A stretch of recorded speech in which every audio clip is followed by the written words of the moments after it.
So, hello and good evening to everyone over in Australia. Good morning to those of you on my side of the world, of which there are a couple. So that feels a little, a little less like I'm fighting on my own here. We are live for the Trackstars Endurance Series Round 2 here at the Fuji International Speedway. Let's take a look at the circuit here at Fuji. Since we were in an LMP last time, we'll take to the track in a GT here today. Now, if you didn't tune in last time out, a little bit on the format of the series. It's two-hour races, essentially creating a 4-hour race with a driver taking each 2-hour stint.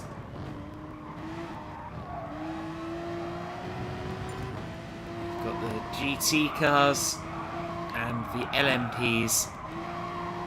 LMPs, of course, represented by the Porsche 919, the Audi R18, although I don't think any are entered this weekend, and the Toyota TS050.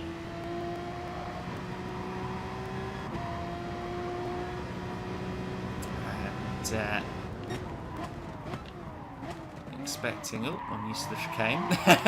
I'm expecting some very interesting racing from this Fuji circuit, not least of which because of that long front straight here at Fuji, over a kilometre of straight line. Probably a good thing for the prototypes. They'll have a good opportunity to just blast past the GTs. Let's take a look at the track on a flying lap then, just before qualifying gets underway. Should just about have time to complete that, although I think my gearbox is a bit short for this straight. This is a setup for Interlagos. Nonetheless, down towards T1. Brake just at the curb.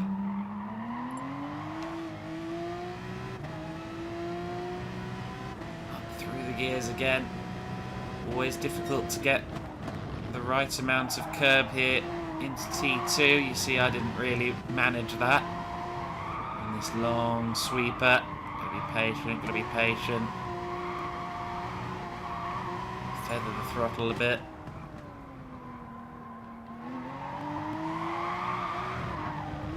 Gotta be careful on the throttle there, as you can see. Just so easy to get into a four-wheel drift and have to come back out of the throttle as I did there. Slightly different dynamic to this corner at this layout. I have to be very careful. It feels a lot quicker than it is, so you have to be very careful not to be lured into ending up on the grass there. I wouldn't mind betting that'll be one of the main calamity spots during the race that we are about to run here. Whoa.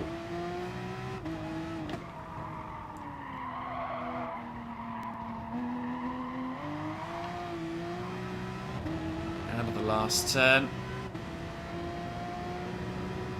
There goes Spud. You see that the hybrid boost coming out off of the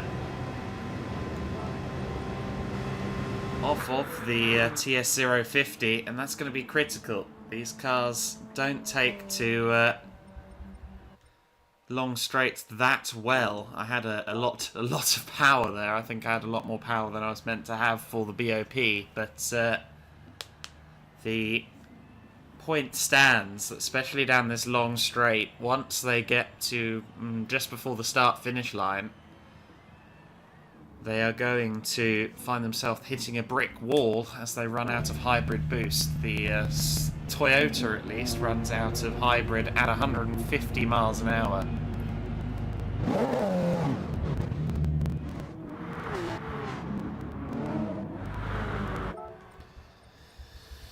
Alright, let's get my keyboard switched on. Just make those settings work.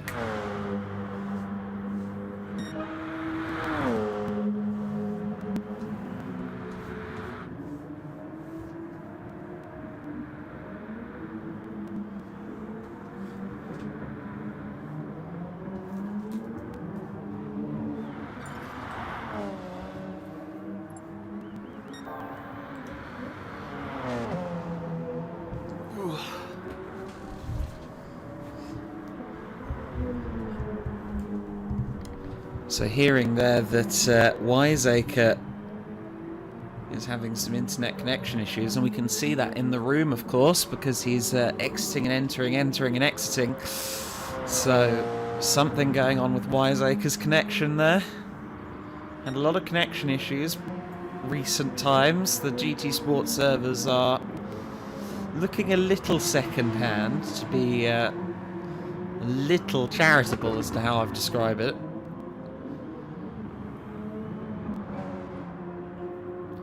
Here's Huzo in the 16 car. Again, shades of Dyson on that car is the first thing I think whenever I see it. Not least because it's running the number 16. Now, Huzo was a standout last time. Was challenging at the very front of the order. Looks like he's got some good pace here at Fuji as well. Just need to check that I've ticked out. I have, that's good. We've got some new drivers. KRT Iglasti.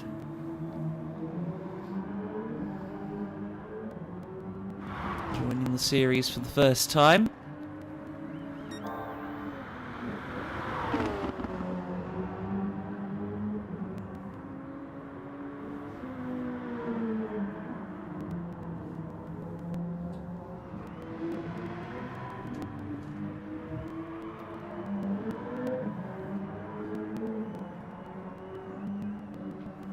It's another of the Porsche 919s.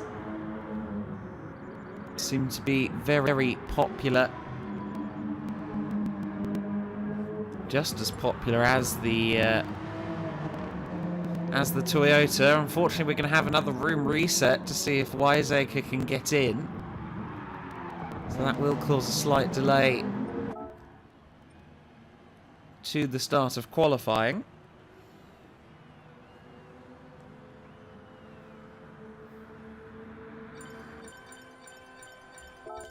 But hopefully we'll be underway before too long.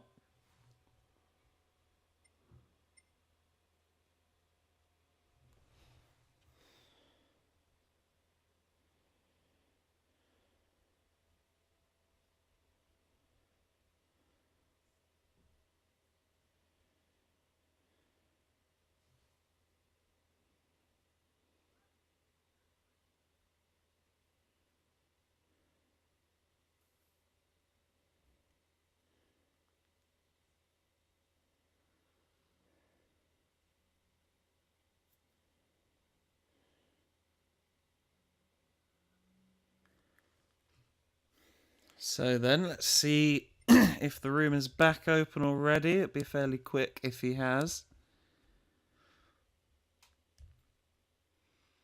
Hopefully we can get this underway in short order.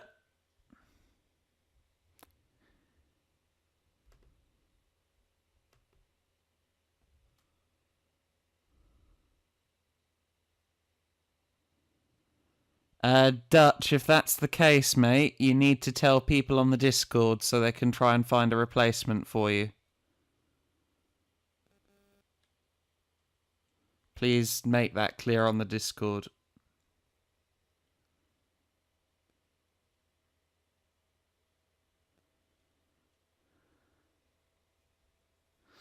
Ah, there we go. The boys with the similar names confusing me again. So Huzo 14 is actually taking the seat for Huzo 16X today. Study commitments. Ah, the real world biting the virtual racing drivers. Happens to the worst of us and the best of us.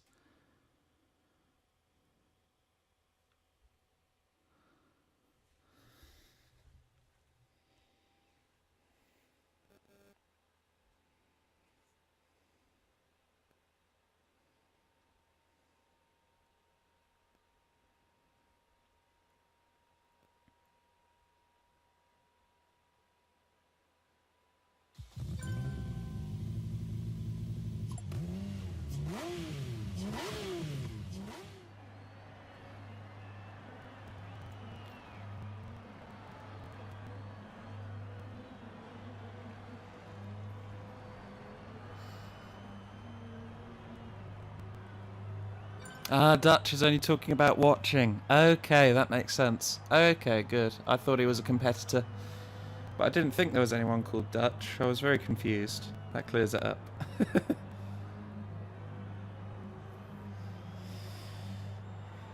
me just get a couple of things up on my second screen. Need the entry list up. Unfortunately, since it's only 7 o'clock in the morning here, it does take my brain a little while to fire up in terms of thinking, right, what do I need? Now that we've figured out what I need, do I have what I need? And it's all a bit of a lengthy process. So.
Have to excuse me, I've just realised that my DS4 is in need of its charger cable, so I'm just going to have to do some wrestling and wrangling with wires. So I'll mute my mic, and hopefully qualifying will be underway shortly, so we can get the broadcast underway in earnest.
And so, well, I wanted to say that qualifying was underway, however, the pit bug has bitten. So I imagine we're going to get another delay. Oh, Gran Turismo, the real driving simulator, ladies and gentlemen. Look at this authentic racing action. What it lacks in authenticity, it, okay.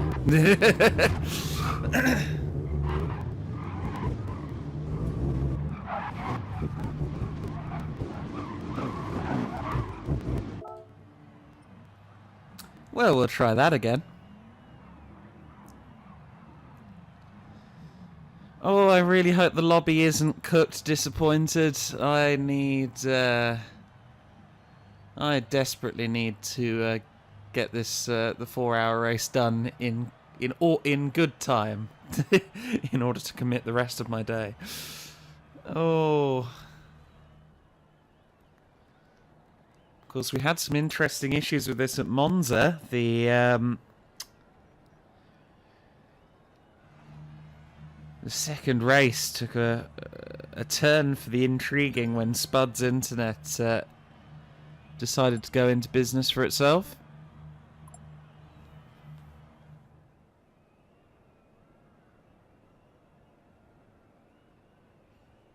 Yes, it's overseered is how I'd describe it. I did change another setting on my streaming software. I don't know if it's made any difference with the audio, but I doubt it.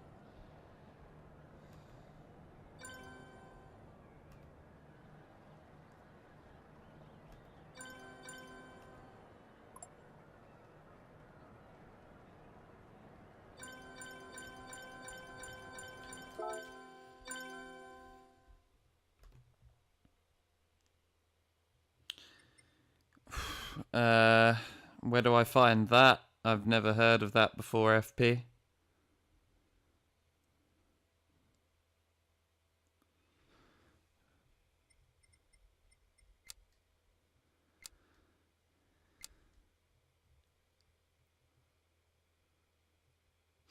Yeah, it is the game audio. It took me a long time to figure that out. I spent a lot of money on wires for the mic and stuff. It is just the game audio, but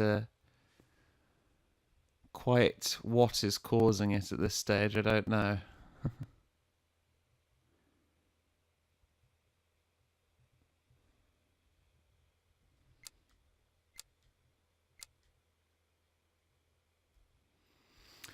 Okay, well, fingers crossed.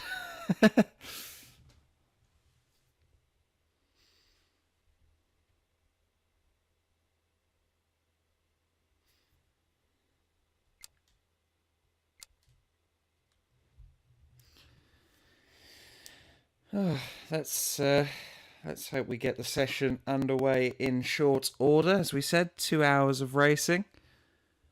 Total of 4 hours here at Fuji. Traditionally, of course, Fuji hosting the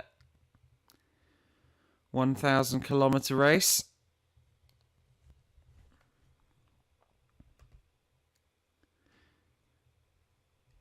Which was so famous internationally in the Group C era.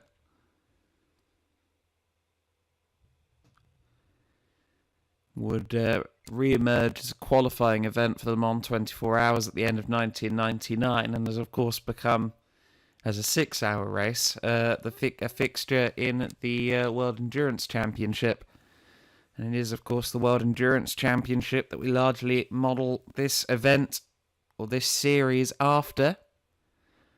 Rather apropos, given that the sort of predecessor to Trackstars was the Core online racing series, which founded itself based on the World Endurance Championship format as well.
You'll just have to give me a second. I've thought of something in regards to the audio that might be responsible. I don't think I have RoboSport as a friend here, so I might not be able to get into the room as well, which is another issue. Stacking issues on issues at the moment.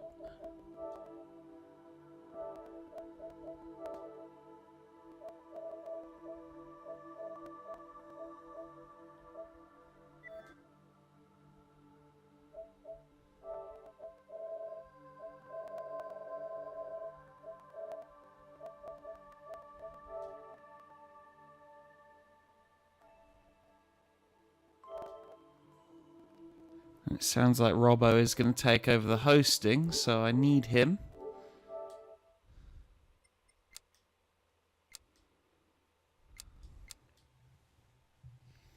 But yes, I've just thought of something else, so I'm going to go and see if my hunch is onto anything. Give me a second.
Excellent. So hopefully we can get in the lobby now. It's up, it's open, which is a good sign. It's got 15 people in it, so it must mean that the only issue is me not being on Robbo's friend list. Which at the very least is an easy issue to solve, so hopefully we can get this underway now.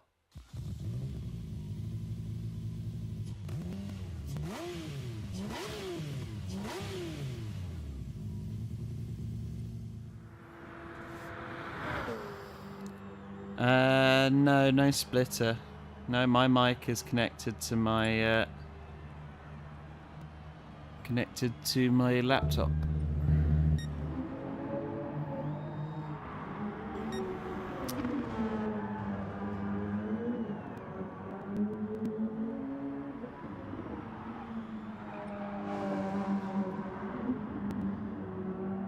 Okay, so we are about ready to go, and hopefully we have a full quota of drivers in. There's Dan. Dan's been around for a while.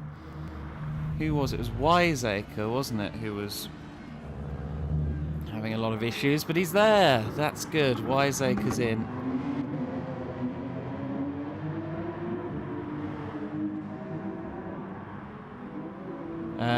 What vid, sir? FP?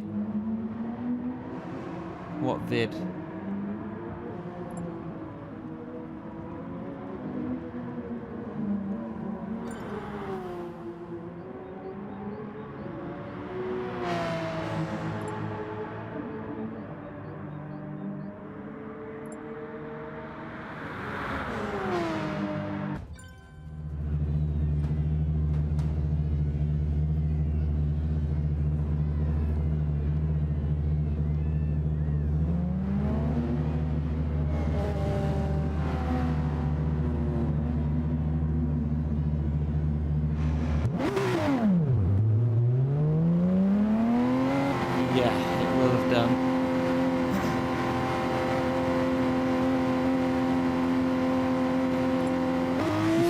Discord FP, if you could send it to me on there, that would be really useful.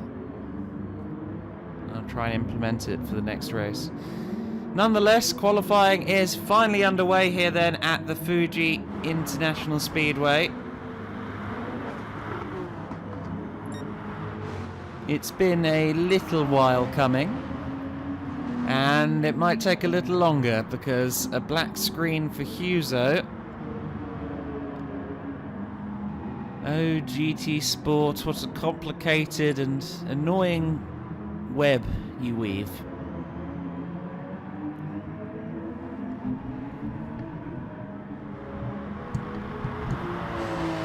So, I'm guessing we're going to see a red flag here. That would be the ordinary course of action. Oh, never mind. He's got the car out on circuit. Truly, this is a blessed day.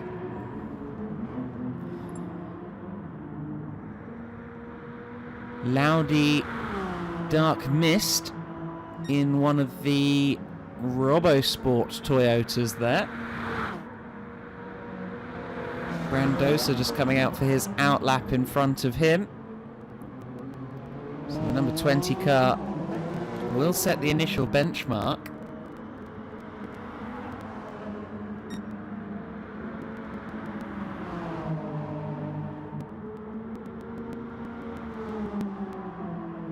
Let's keep an eye on this lap then. This will be the first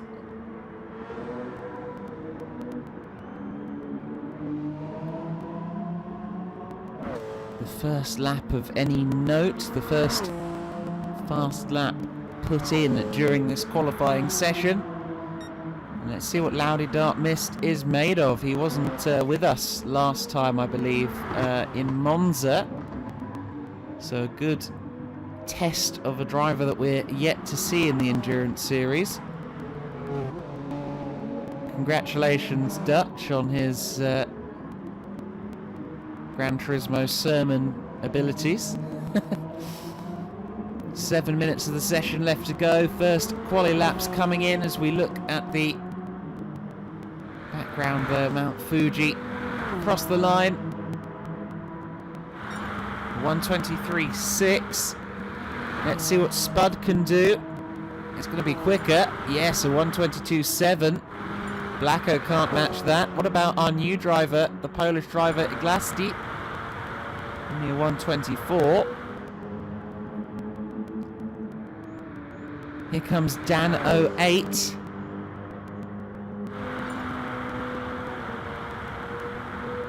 Crosses the line on a 1:30, so clearly that wasn't a clean lap. First the GT cars coming in now. It's Brocco Lilly.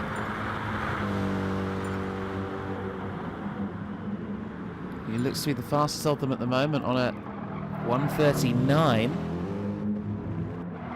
In fact, no, RoboSport a 1:37.085. That looks more like the pace I would be expecting.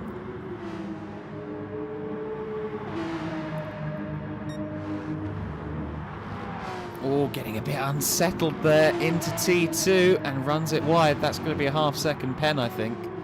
That'll be another interesting point in this race, of course. All of the penalties accrued here in Trackstars have to be burnt off, quote-unquote, manually. You can't just drive around and let it burn off in braking zones. There are specified areas to burn your pen. So that means that running wide at corners can really bite you. Some quicker times coming in there from Blacko and Loudy Dark Mist.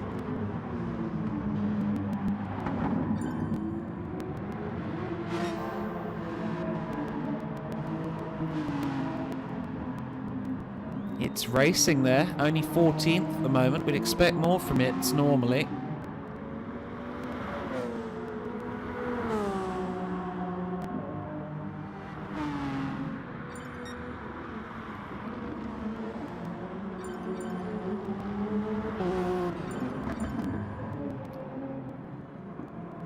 Huzo clearing way there for Dark Mist, which implies that he maybe had a bit of an issue on his lap. Amazing how quick this lap is in these cars as well. Fuji, of course, often struggles with its weather in real life. Many a World Endurance Championship race has been effectively lost to weather. No such issues here today in GT Sport, though. Let's see what Spud can do. Is this going to be a quicker time? I think it's going to be. Oh, not quite. A couple of tenths off. Yuzo there running it a bit squirrely. Just get a replay of that. Tries to ask the tyres to do a bit too much, and it doesn't cost you too much time doing that, but it is obviously less than ideal. It effectively puts that lap on the back burner again, unless there's something that he can pull out of the bag. Oh, getting very loose there. You might want to avoid first gear in these cars, but that's what he's using out of that corner.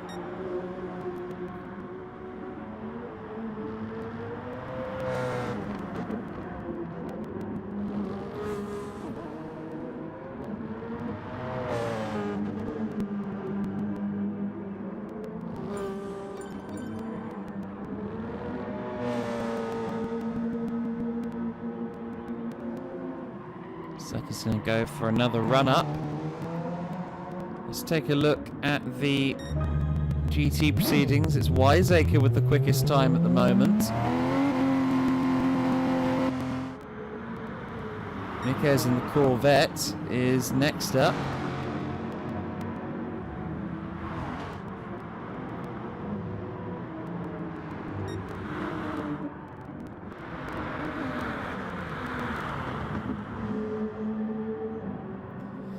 Dan 08 with a little bit of slip from its racing at the end of the lap. Does he improve his time? He doesn't quite.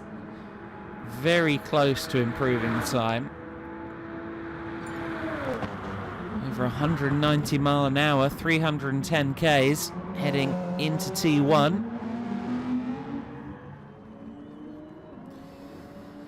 Gaban's talking about dynamic weather in the chat. Yes, that would be a very good addition. Of course, we've had that before. Oh dear, Wiseacre's having further connection issues though. Out on circuit, or out in the lobby. That's concerning. Yuzo then. Let's see. Oh, kick of oversteer. Yellow flag's out. Oh, and a car facing the wrong way. That might have frightened Yuzo more than a little bit.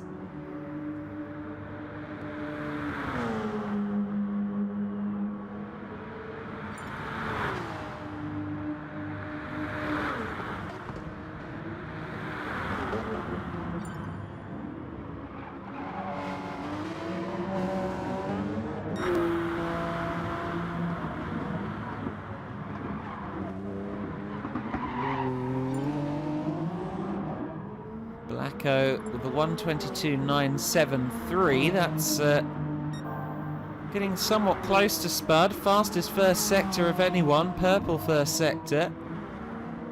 He is running on track just behind Spud as well.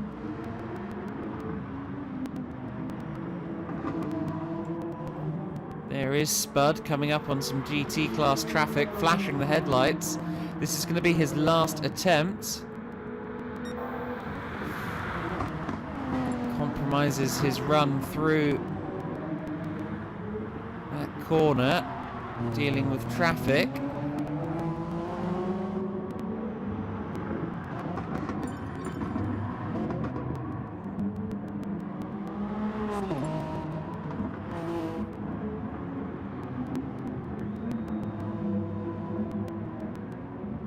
Oh, Spud has abandoned the lap.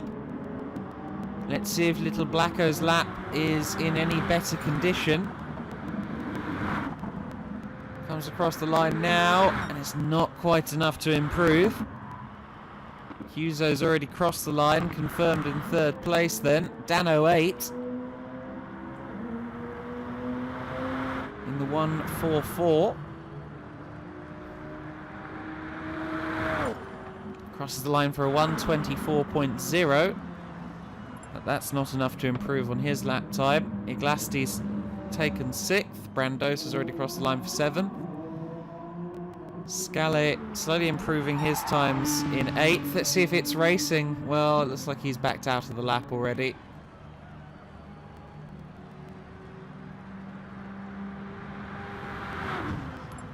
36.3.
Tried to answer that question about the starting procedure, but it just cut me off before I could.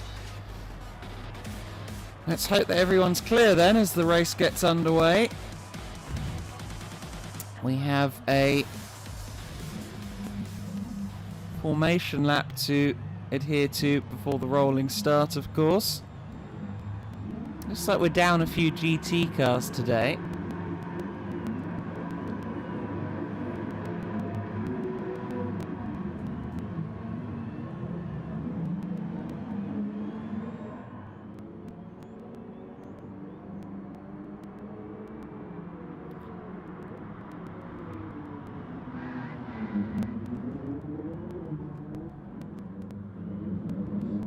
Looks like we're having some issues, not least with Scale, who thinks he's racing.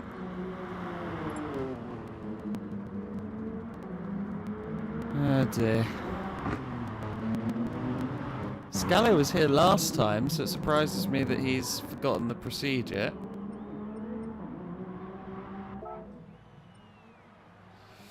Oh, and we've also got a couple of cars stuck on the start line as well, so...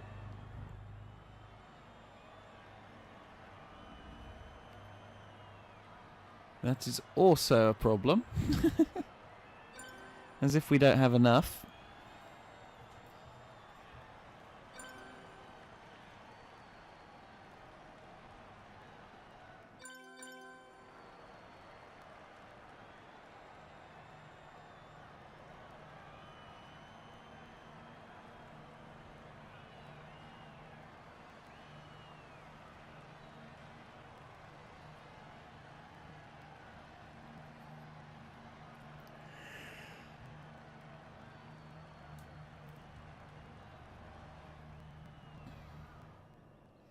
Yes, I wish that was the case as well, Gabans. That would be so much better for dailies and FIAs.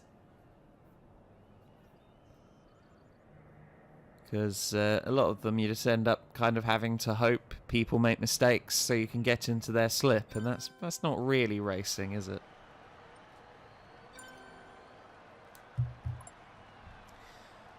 Well, at some point we're hoping for a race. Fingers crossed.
Let's hope that we get this underway in short order.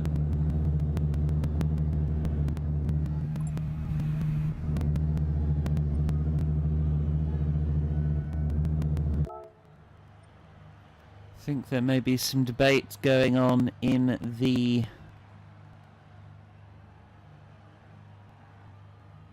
group chat, if there is one. Well, there is, but I'm not sure if they're in a room party chat together. Certainly, of course, with the race going 4 hours, the last one that was also delayed at Monza went well into, I believe, past midnight over in certain parts of Australia.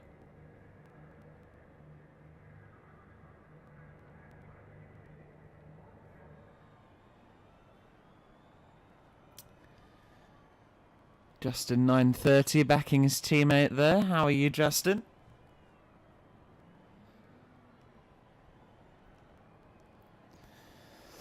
Right, let's hope we get this going.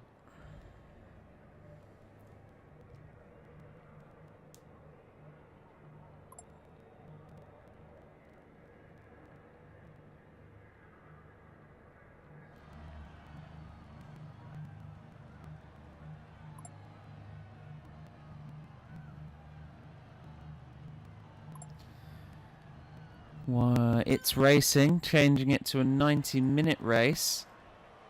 Well, it's still a 2 hour at the moment, but RoboSport is going to change it to a 90-minute race, which will hopefully quell some scheduling issues.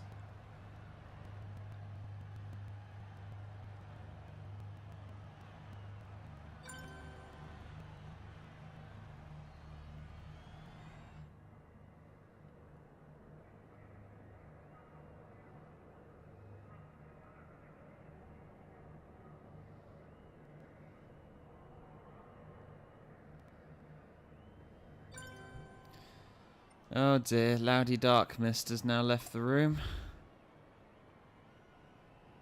Oh dear.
Okay, looks as though Loudy has managed to stay in.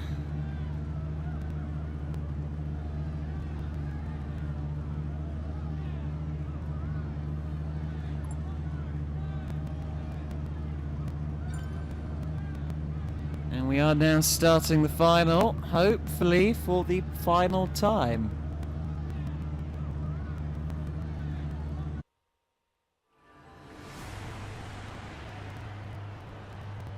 So it's a reduced 90-minute first portion of the race owing to various disconnect issues. We're hoping for a clean beginning and a clean continuation thereafter. Let's hope for some good racing. We had some great racing last time at Monza. In between, again, more DC issues. The servers on GT at the moment really proving to be a little less than great.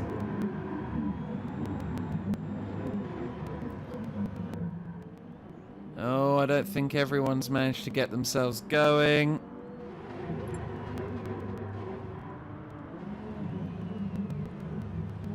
That's a number of drivers with issues.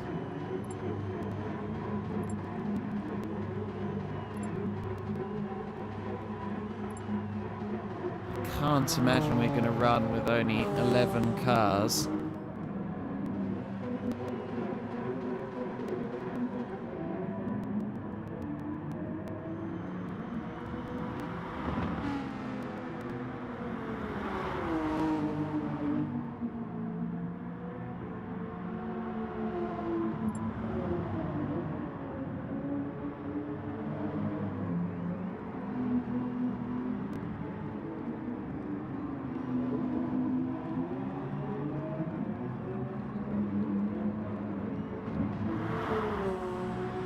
Perhaps we are, I'm not certain.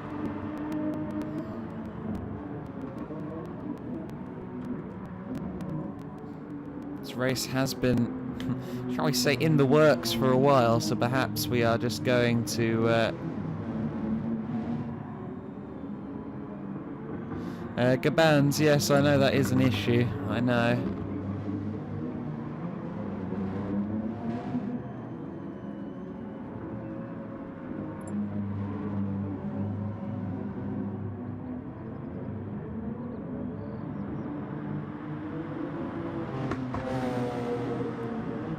Looks like they're going to proceed with the race, which is going to cause some controversy.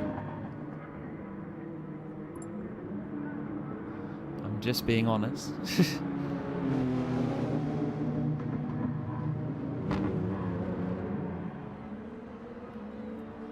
Looks as though we are underway, although Scale has simply not accelerated there in the Toyota. I'm not sure what he's doing. What is he doing?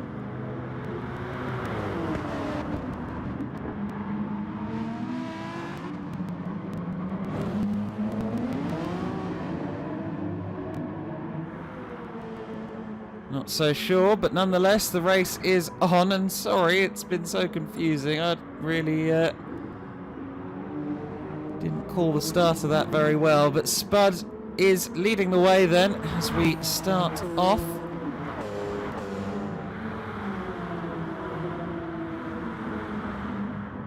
Blacko there in second place, Huzo in third. Those three cars really the main contenders.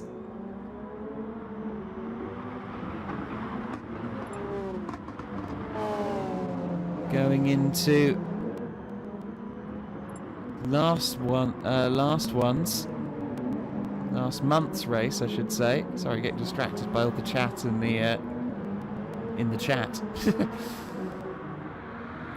Spud there, just clear, I think, of the worst of slip. Although Blacko does have a toe down the kilometre-long straight here. He's not going to be close enough for a move into T1, I don't think.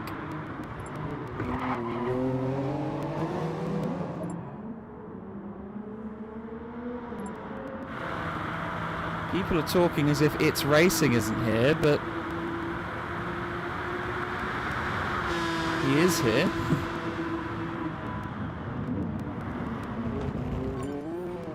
Just letting... Oh, a bit of a moment there for Xylon. Scale is off as well. Xylon, I thought that It was being rather generous, allowing...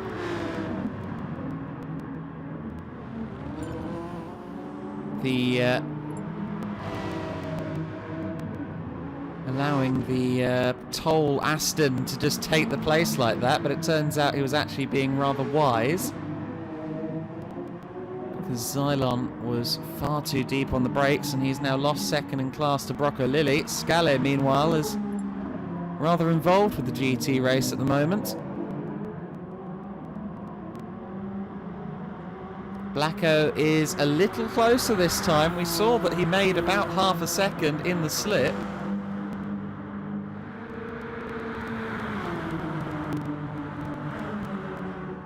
Let's see.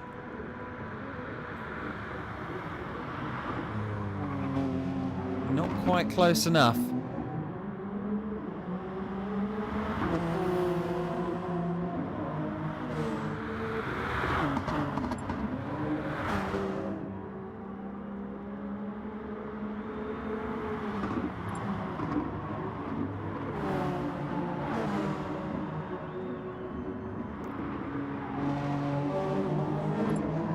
the top three breaking away from the rest of the order.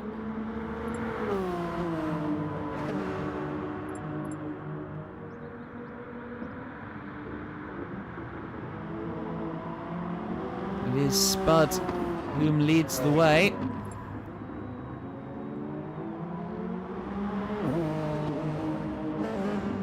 Blacko and Huso holding on to him. Then there's a big gap to fourth place, which is Dan 08. Brandosa there in fifth.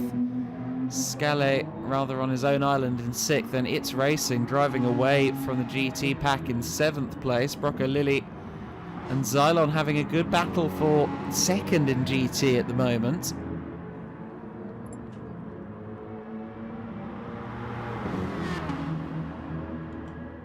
Top two close together again into T1. Spud there, I think, almost got a wheel on the Astro.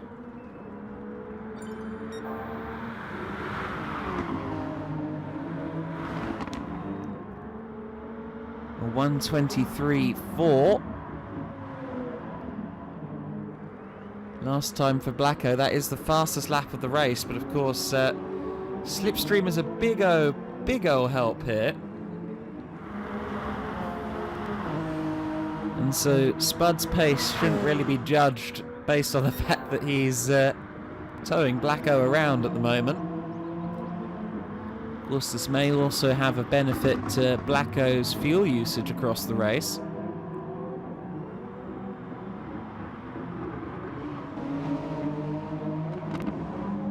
Of course, this is the home race for the Toyota teams.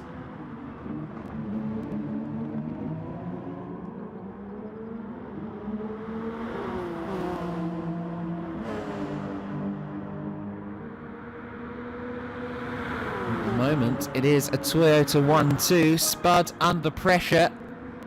Again, Blacko going quicker. Is he close enough this time?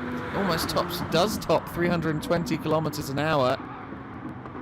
Better part of 200 miles an hour heading into T1.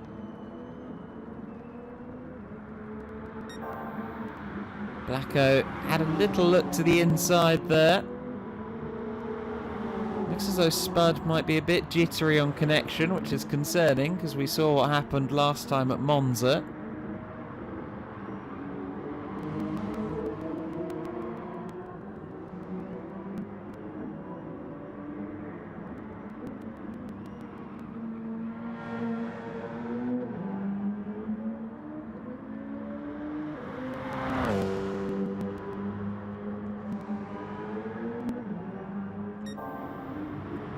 And Spud has been taken by Blacko there.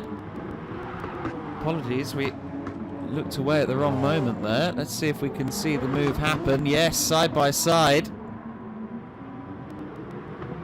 Coming out of the little, I suppose, 90-degree-ish right-hander. Blacko managed to get alongside and claim the position.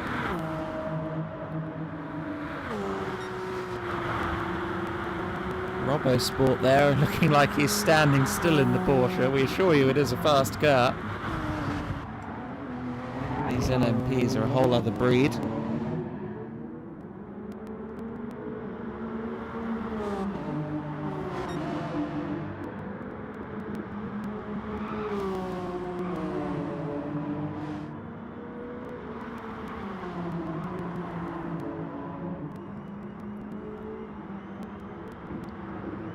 Blacko and Spud have started to make a break for it relative to Huso as well. I think Huso may have made a small error on that last lap. To Huso 14.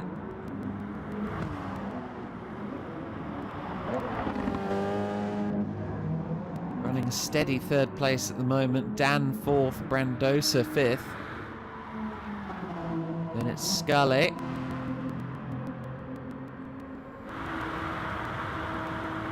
It's racing in P7.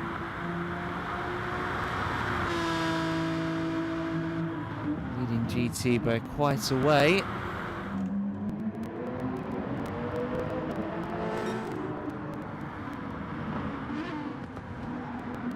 Blacko is building a lead steadily over Spud as well.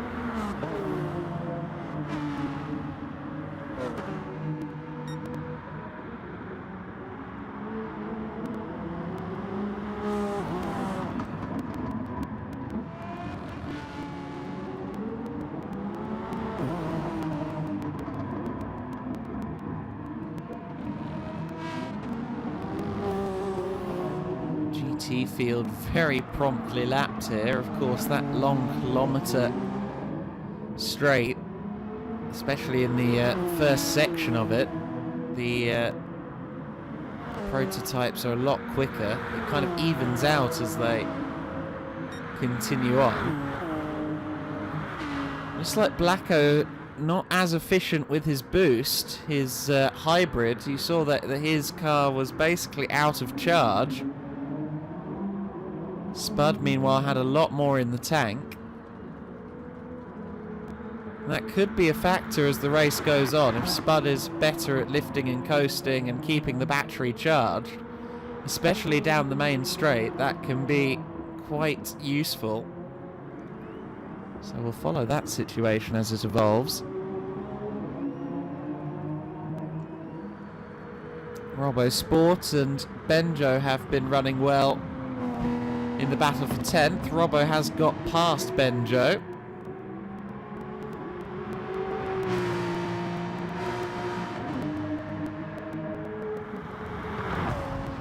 Question is, does Benjo have the pace to hold on to the back of Robbo?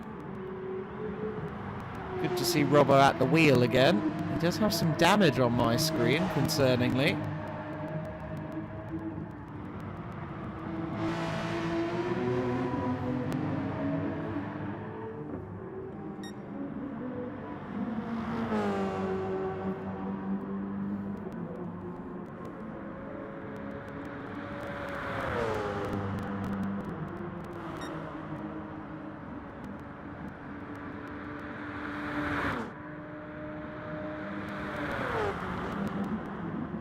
Uzo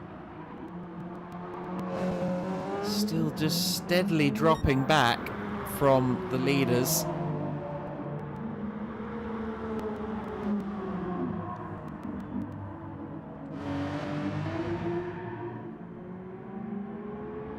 There's Scully in the background, catching up to the back of the GT pack at long last.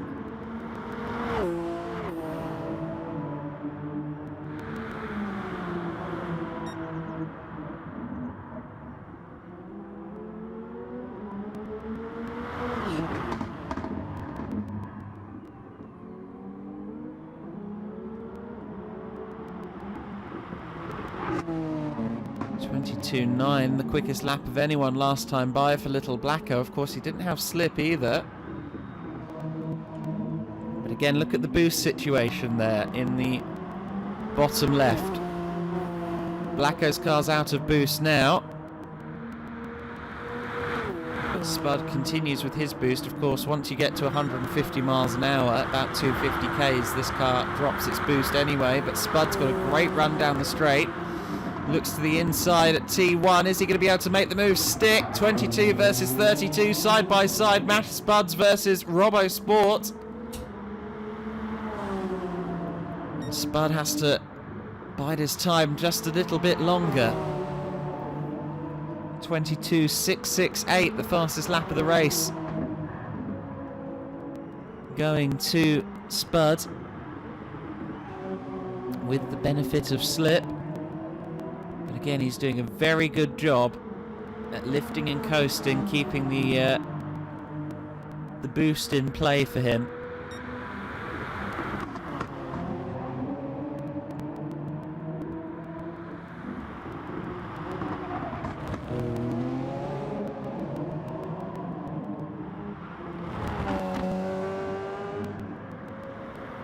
There's Dan08 for Shaden Racing. Running a fairly lonely fourth. The rest of the prototype order is pretty lonely, as is the rest of the GT order, aside from that battle for 10th. But Spud and Blacko locking horns. And there goes Spud. Again, better run. Again, more boost. Blacko pulls across to try and squeeze Spud out, but can't really squeeze juice from a potato. Nonetheless, Blacko responds with the better run out of the corner and holds on to his lead for at least another few turns. But he is definitely feeling the pressure from the red and white Toyota, that pseudo factory colours from the early 90s, reminiscent of the TS010 Group C car. Of course, this is the TS050 hybrid.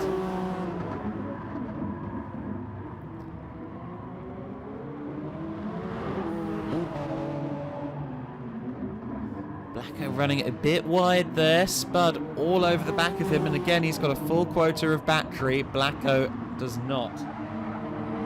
So you fancy that Spud is going to take another run at this.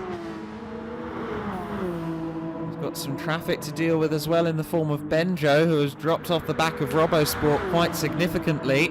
They go either side of the Porsche. Spud with a nose ahead. Blacko back into the slip. And this time it looks as though Blacko has conceded, but he goes for the run again. Spud covers it off.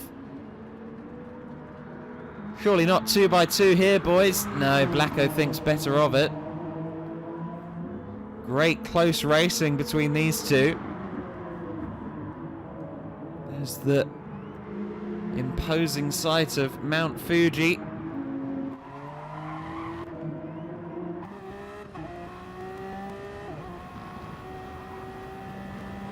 Following the leader then. We know that Blacko's just over his shoulder.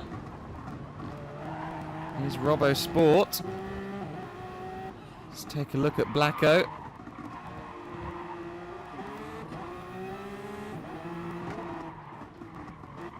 Lots of lag and net code. There goes Spud there. Just a wheel on the curb was all it took. It's a drag race now. Again, a little more battery, I believe, for Spud. And that's allowed him to draw alongside Blacko. And he's got the inside line critically into T1. Cuts the nose off Blacko as they head towards the braking zone. But he runs it deep.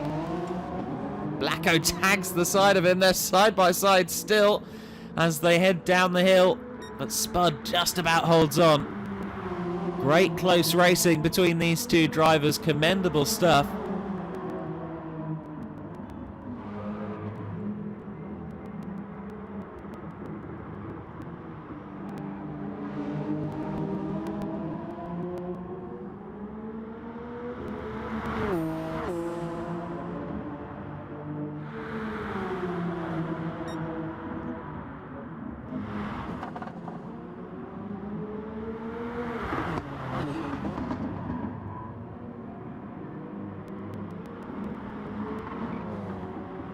So, an hour and 10 minutes to go.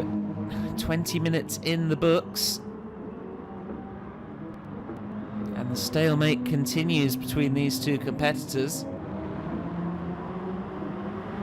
Spud, I think, maybe just had to lift out of the throttle a minuscule there.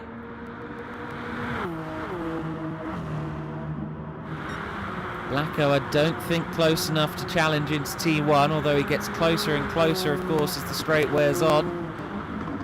But Spud's superior preservation of battery power, I think, is meaning that he can cover off the effect of the slip on that first half of the long straight.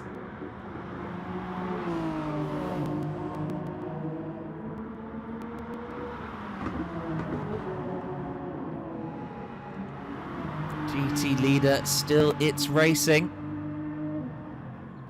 The Aston V12 proving to be unflappable to this point in the season.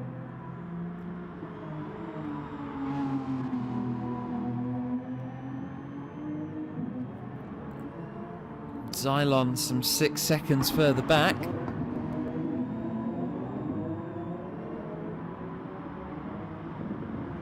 Oh, but he runs it wide there.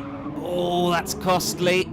He's not going to lose any positions to that, I don't think, but he's going to lose a good chunk of time. Let's check back in with the leading duo. Blacko's a little bit closer. Is he going to be close enough for a move into T1? He's closing in the slip. Not close enough though. Sounds like Spud ran it wide, and he did. You could hear the tyre squeal. And Blacko gets through into the lead. Going to catch up to It's Racing at an inopportune moment as well. It's wisely peels away.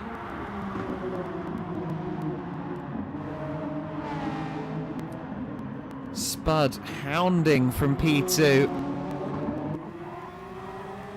They're side by side. Of course, this would be a braking zone and effectively a double hairpin chicane on the other Fuji layout, but use the more sweeping, faster configuration here in the Endurance Series.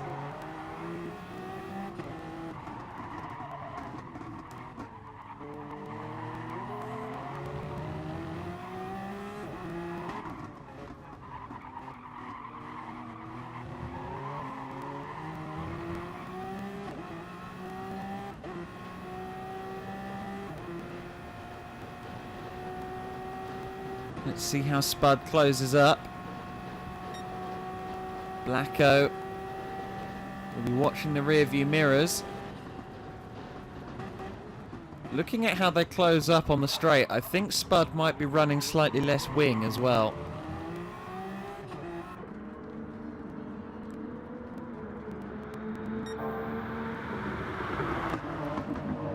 Ooh, getting a bit close for comfort there.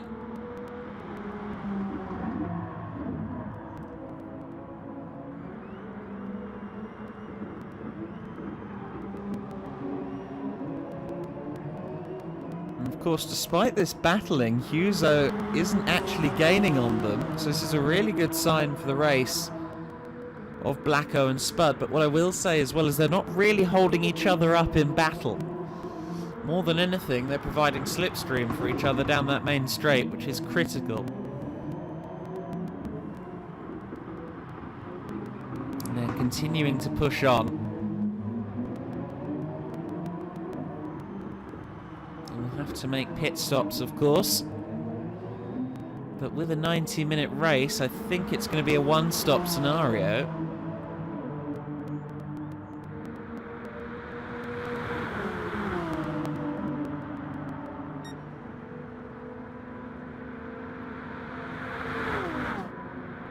Spud again being towed down the straight.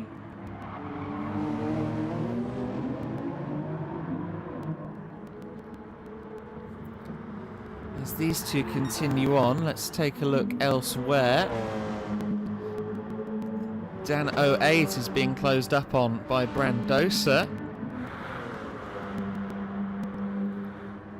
Quicker times in recent laps, although Brandosa falls off the pace a little bit there.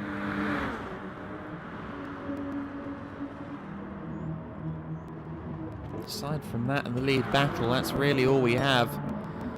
In terms of close on-track action, of course, a slightly depleted field by way of the start line bug.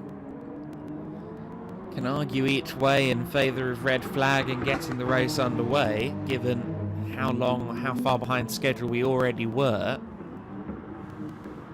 There's two very valid schools of thinking there, and it's difficult to choose between them.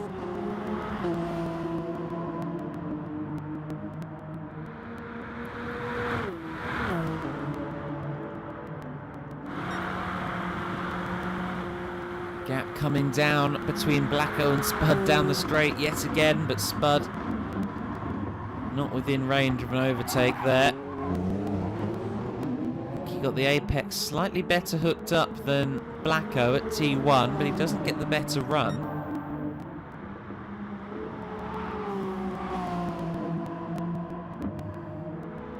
Both of these drivers, of course, right at the forefront if you were to seed the drivers of track stars in a way similar to a tennis tournament. I think these two would be comfortably in the top 5.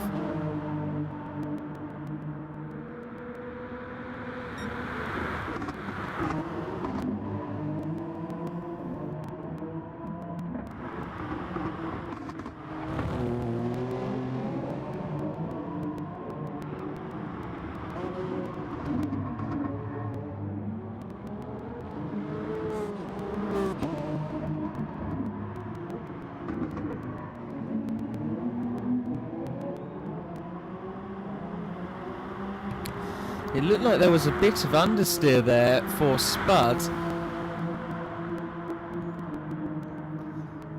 And that did almost cost him the slip, but he's just about still in it, and so he can recover all the time lost.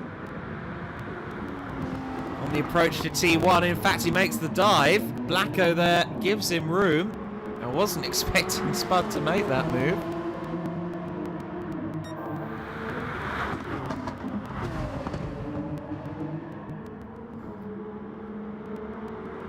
Perhaps we have to expect the unexpected when it comes to Spud.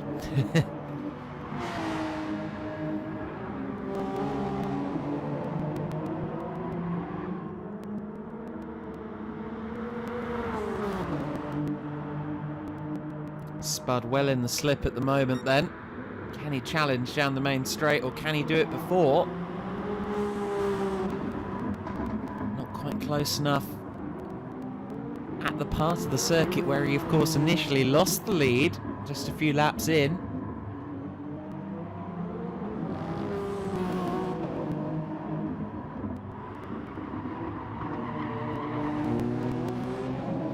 Sound of tortured, squealing tyres as they head out of the final corner, and this time Spud is definitely close enough for a move. I think he's going to get it done on the straight itself before the braking zone. They're side by side as they cross the line. Spud gets ahead. Blacko effectively switch sides. Is Blacko going to make a move into T1? He's not brave enough on the brakes. But is he going to get a better run out of T1? He most certainly does. Spud gets a wheel on the AstroTurf by the looks of it. That compromises his exit, but he still holds on to the lead.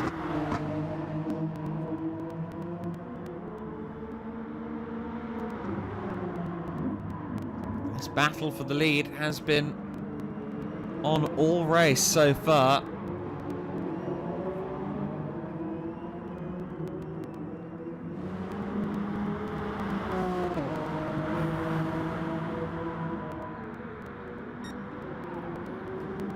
Brooker Lilly will be looking in the mirrors. Ooh, Blacko there looked to go quite deep on the brakes. I don't know how much of that was lag and how much of that was an actual scare. Now they're coming up on the first of the prototype traffic, which is of course always interesting because you haven't got the advantage of being in a much quicker car, though Scale very generous in how he removes himself from the battle.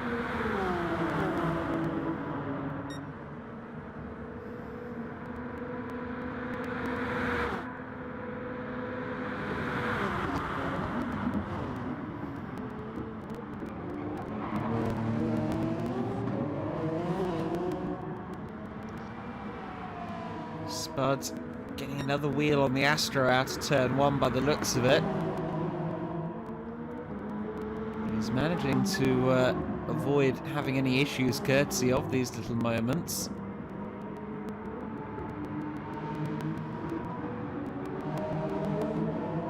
The Astons once again dominating the GT class. Xylon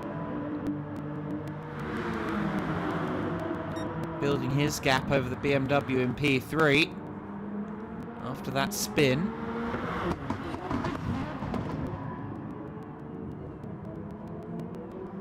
It's racing a few corners further ahead. Pretty comfortable in the lead of GT.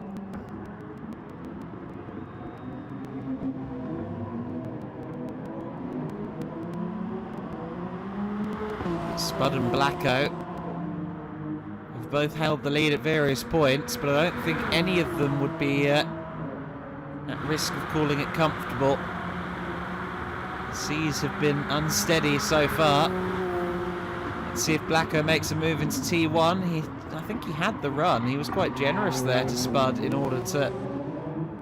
Well, quite generous to Spud there in not trying to outbrake him. Blacko seems to be mindful of driving as if this is an endurance race, and it is one.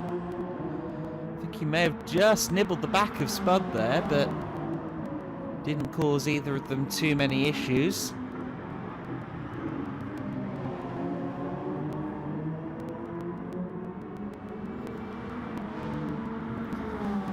So we're just about at 1/3 distance.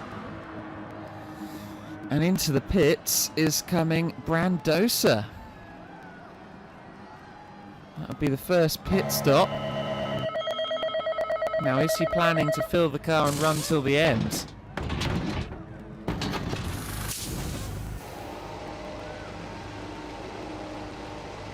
would be my instinct based on him coming in at this stage.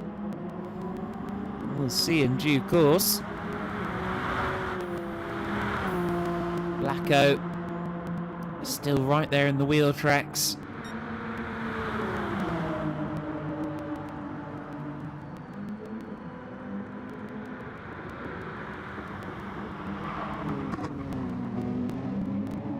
Spud just seems to lose his braking point when he's under pressure at T1.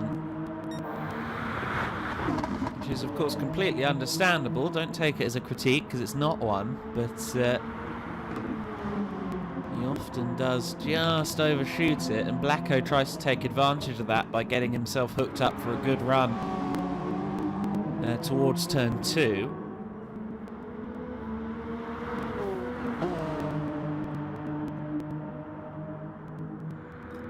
These two very much playing, I think, a 200-mile-an-hour game of chess at the moment with each other. I'm interested to see how the pit stops factor into the game. Oh, Spud there, running right on the edge of the curb and the Astro. The curb forgives occasionally. The AstroTurf definitely doesn't.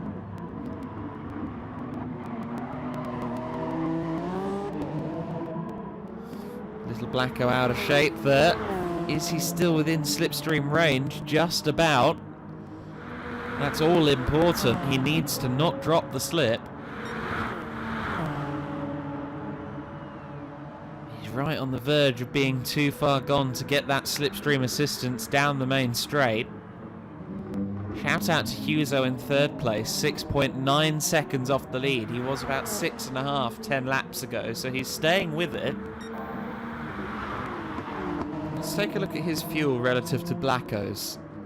He is saving a bit of fuel as well, although Spud is doing even better on the fuel saving. So Blacko may yet need to worry about Huzo. Fastest lap of the race last time by, a 1:22.619 for Spud.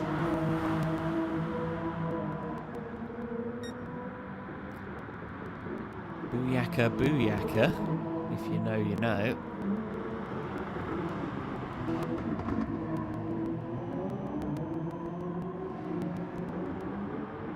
So the top two press on here in their forever war of a race.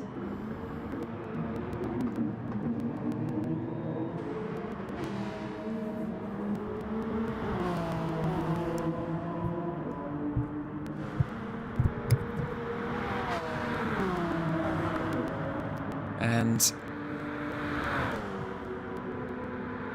Benjo there, right up against the wall, taking, avoiding the traffic situation to the extreme there.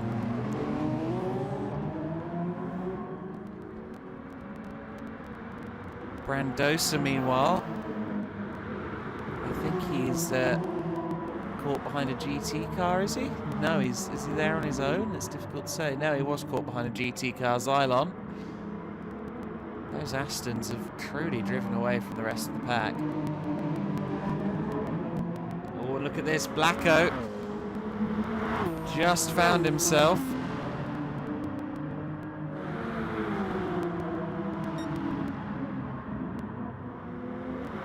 in the midst of a moment there. You can see that he just wasn't sure where the Aston was going to go. The Aston was trying to bite its driver. I think that's what led to the incident there. Blacko, it was, oh, Brandosa there. Did he end up in the wall? He did. Brandosa. Watch this, runs it wide, stays out of the way of the boys in the lead, puts the power down on the Astro, and you can't get away with that, unfortunately. He'd only been in the pits 2 laps ago as well. That's going to be... Oh, I didn't mean to go back to a replay. That's going to cost him a lot of time. Yuzo there with a bit of oversteer as well. Rocco Lilly up to 2nd in class at the moment because Xylon has made his first pit stop. 30 seconds off of it after just over 40, or just under 40 minutes is telling.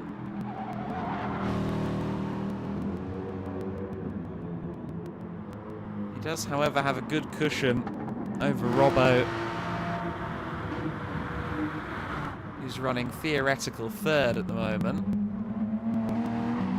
Minute I think he's got over Robbo. The Porsche's not putting in the strongest of displays thus far.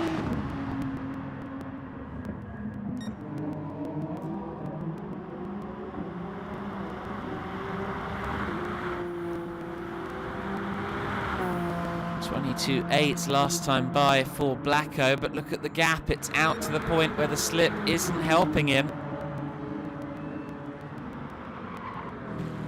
He's going to have to work hard now to try and get back into that slipstream range. It is so important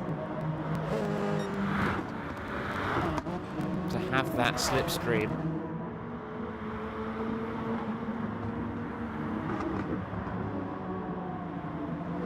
Maybe he'll just bide his time and hope to make up some in the pit stops, although Spud has been doing better with fuel saving as well, so I don't think that will come to pass. Rocco Lilly there, running it on the grass in an attempt to stay out of the way of the Protos.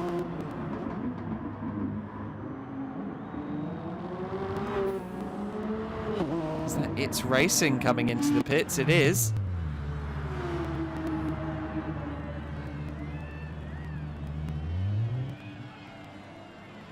Long wait, of course, these days to actually get the car to the garage. Changes to the GT Sport pit system, which I, for one, am somewhat in favour of. I prefer having a realistic pit stop length. Blacko just starting to watch the red and white Toyota drive away from him here.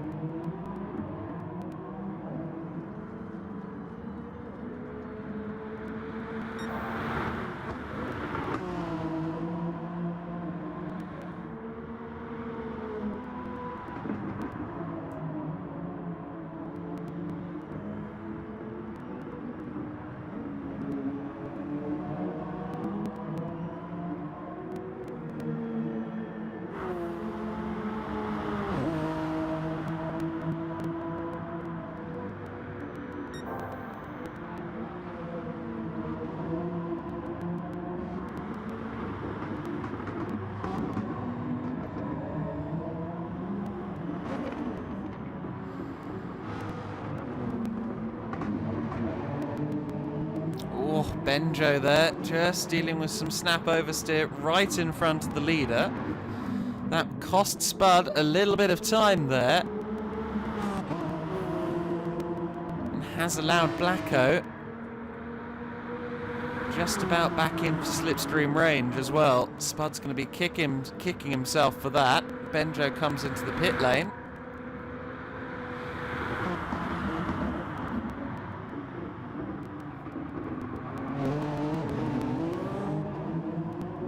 Blacko there, almost having the car step out on him. Of course, the tyres are starting to fade.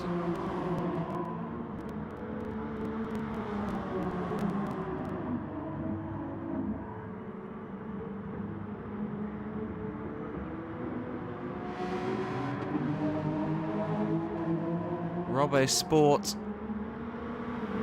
next car under fire, and I think Robbo anticipated where Spud was going a little falsely there. Just ended up bottling up Spud a tiny bit. Scale has come into the pits with only 7 litres of fuel left. And Blacko and Spud both have a little more than that. Spud is definitely the fuel conservation master though at the moment. Now will they both pit at half distance? 45-minute mark.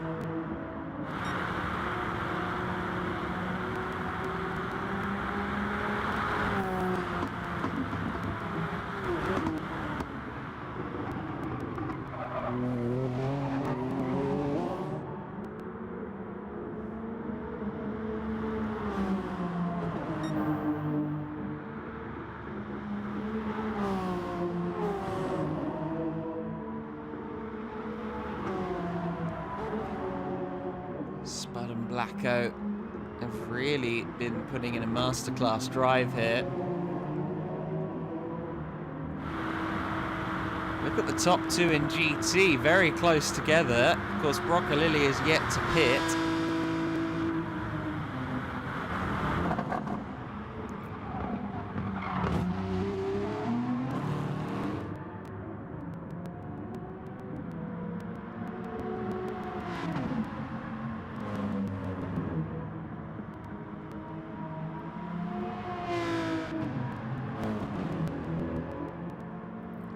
But Brocco, nonetheless,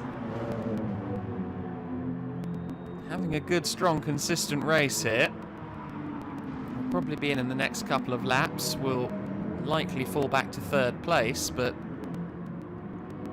still putting in a good showing in the BM. Not a strong track necessarily for the BM here, especially with that long straight. It's not a straight line speed car.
Scalo there just getting a bit of a nose chop as little Blacko comes into pit lane. Blacko there with a liberal approach to the pit entrance.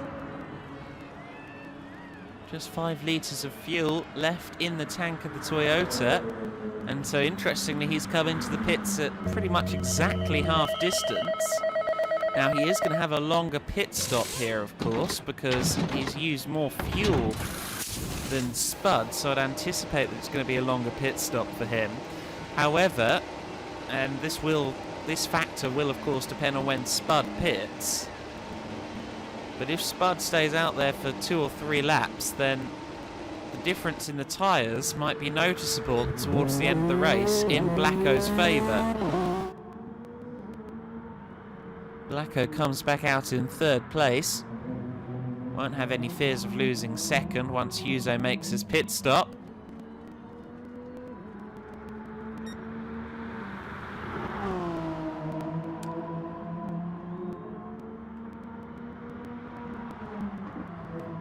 Of course, we've had a number of issues to this point today. We're all desperately hoping that we get a full quota of cars in the next race, and that the next race can be 2 hours courtesy of no delays. We're hoping. Into the pits comes Brocco Lilly.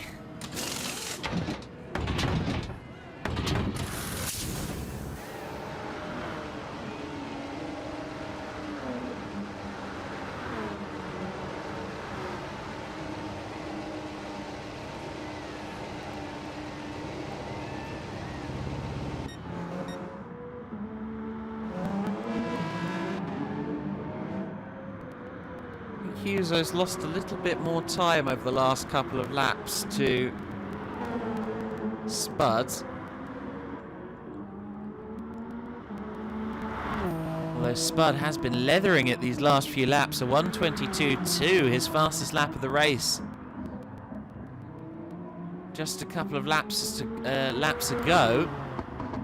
So no pressure from behind, low fuel, and Spud is on a mission.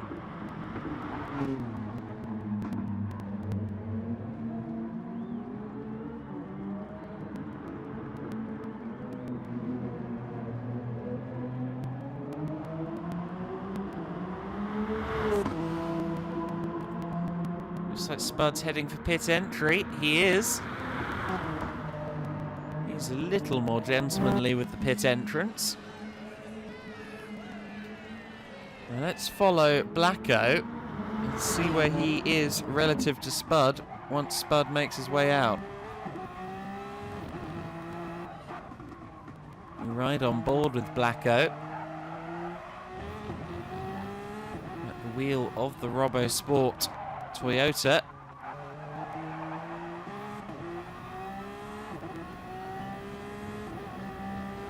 You can see Brocco Lilly in the distance, giving him a little bit of slip. Spud's still listed as in pit lane at the moment.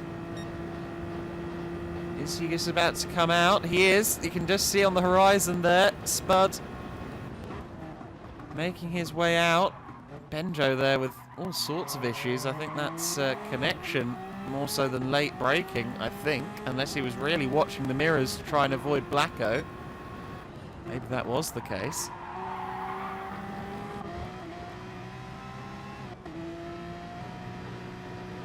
Oh yes, just completely forgot to brake actually.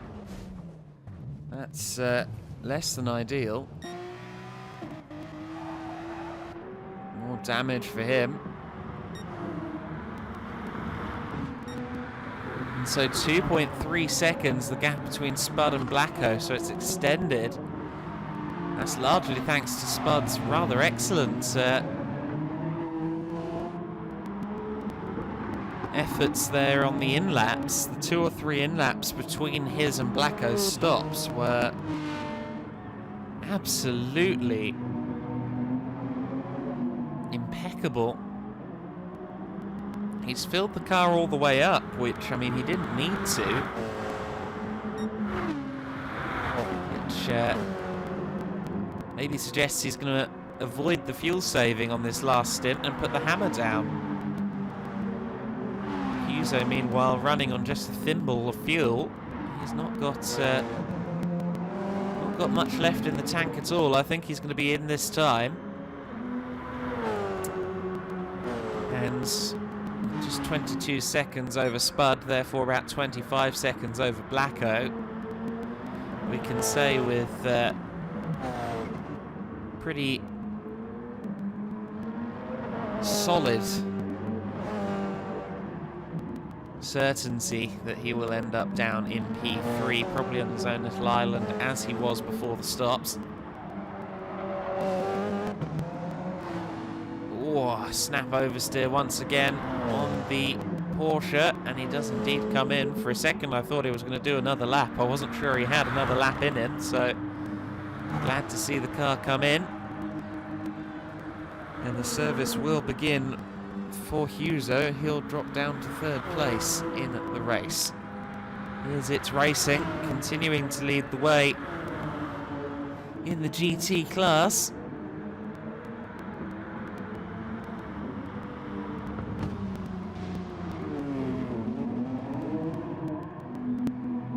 Xylon there in 8th place. Does still have to worry about Brocco Lilly, who looks to be a little more consistent around this circuit. Brocco with a higher amount of fuel in the car though. Does also have fresher tyres, I believe, just marginally fresher.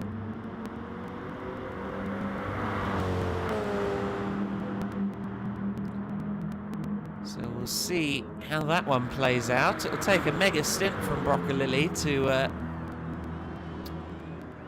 catch up on Xylon, but potentially the BMW could crash the Aston party before the end of the race.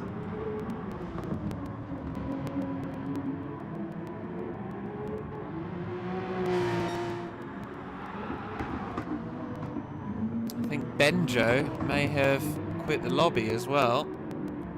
Oh no, there he is. Oh, he's struggling with that Porsche though. Having a lot of problems.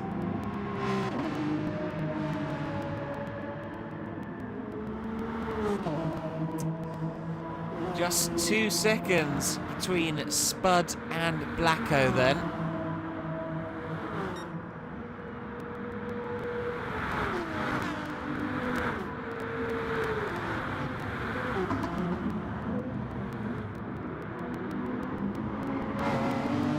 Benjo there, staying out of the way on the AstroTurf, and he spun it again. Oh, Benjo is having a nightmare race.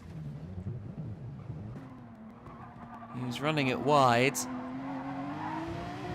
Got a bit spooked by It's Racing.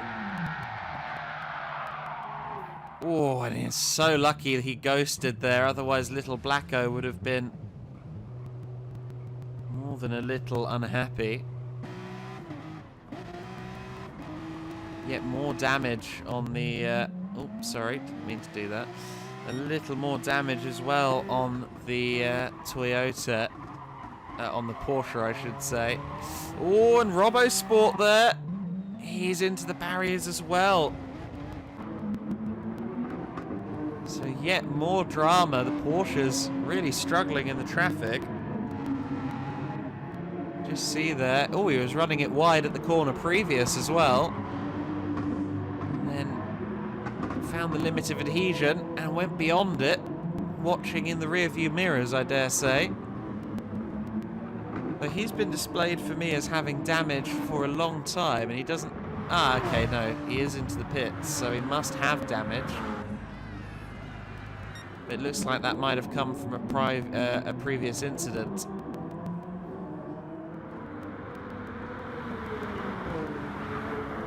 Blacko then, 2.3 seconds off. He's watching Spud drive away just a little bit.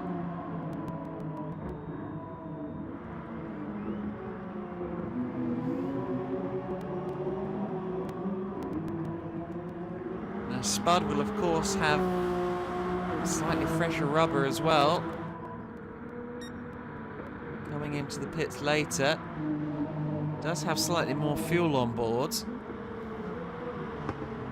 But I think that's all academic really. It's going to be down to what kind of performance Blacko can put in here. He's going to need to dig deep and find some quick laps. Spud has been the pace setter all race long. Blacko did show what he can do on his in-lap, a 22.3. That may have been helped by the fact that he went for the pit lane rather than the start-finish line, I'm not sure.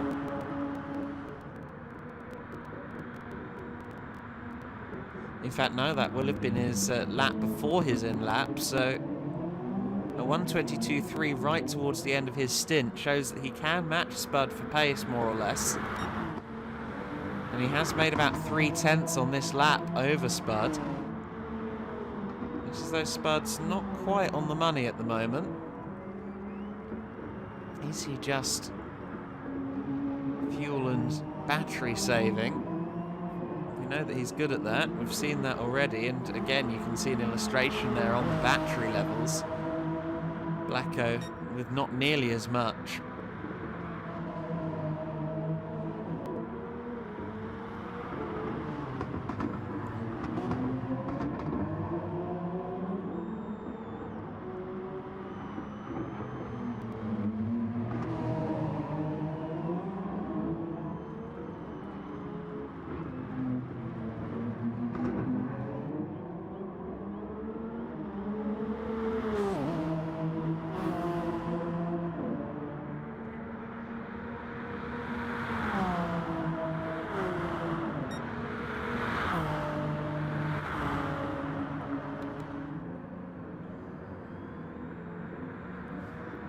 So 33 minutes to go here at Fuji, the Trackstars Endurance Series. Coming live to you here on the Trackstars YouTube channel. Trackstars YouTube channel also broadcasting Formula Trackstars, Trackstars Formula 2, the Trackstars Touring Cars, the accompanying TS2 series. Lots of racing action here on the Gran Turismo Sport platform to be viewed here on the Trackstars YouTube channel. Myself doing some of the broadcasting, the likes of It's Racing and N-Spud getting behind the mic at times as well. Do be sure to check out the channel. Do subscribe for more racing action. This race has been rather placid compared to some of the racing we've seen. Maybe the loss of a few entries is a factor in that. I think a lot of these drivers just want to get to the end of the race in one piece, hand it over to their teammates in good faith. Of course, Punts is awaiting that mashed Spud seat.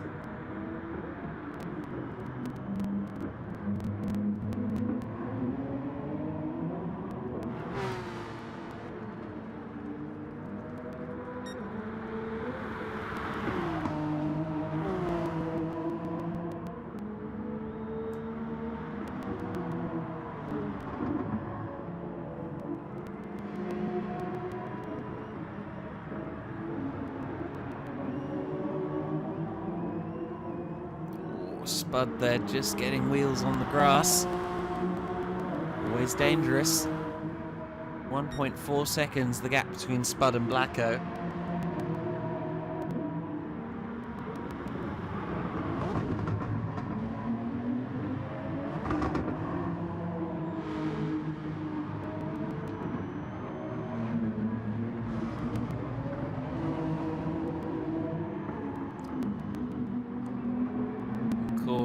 Spud will hand over to Punts later, and Lurox 22 will be taking over Little Blacko's car. The strong lineup as ever from the Robo Sport camp. Little Blacko there lost a lot of time. He's suddenly dropped to 3 seconds behind. 24.8. That one was caught on camera. I didn't quite spot it. I was looking at some paperwork at the time for the next race entry list. Blacko there must have been in the traffic, lost a good amount of time. All of the work that he's done in the first 10 or so laps of his stint have been undone. Can he replicate that work again?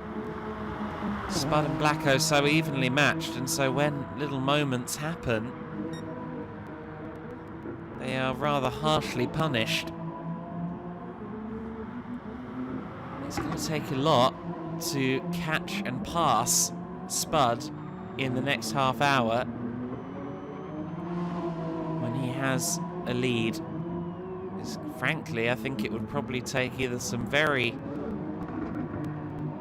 uncompetitive driving or an error don't see Spud making that many errors.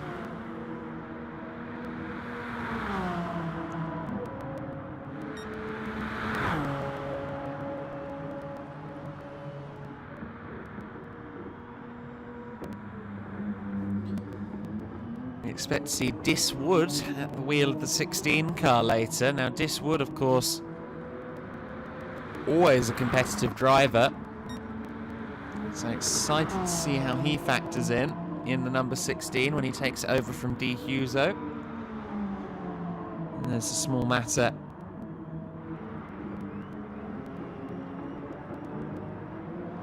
of the GT class, and we're expecting to see Justin 930 in this car, the Aston that currently leads the GT class.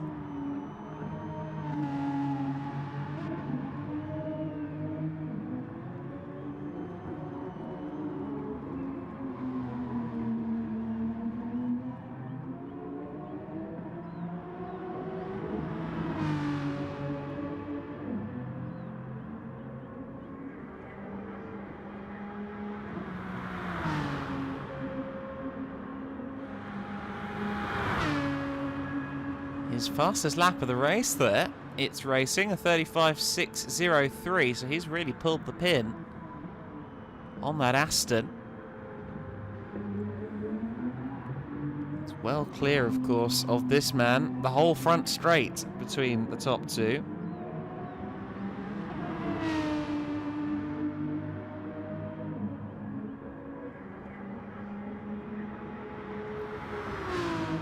The 88 car will be, or rather the 47 car I should say, it's got 88 on its graphic there, but it's the 47 car, and that's going to be, it's still a TBC on the entry list in fact, so I'm not sure who's taking that car over. Could be an interesting story. Who is Justin 930 going to end up racing with? Still a TBC on the attendance sheet. Wondering if, given that is a Mash Spud's entry, whether or not the Spud himself will take the wheel of a GT car for the second portion of the race.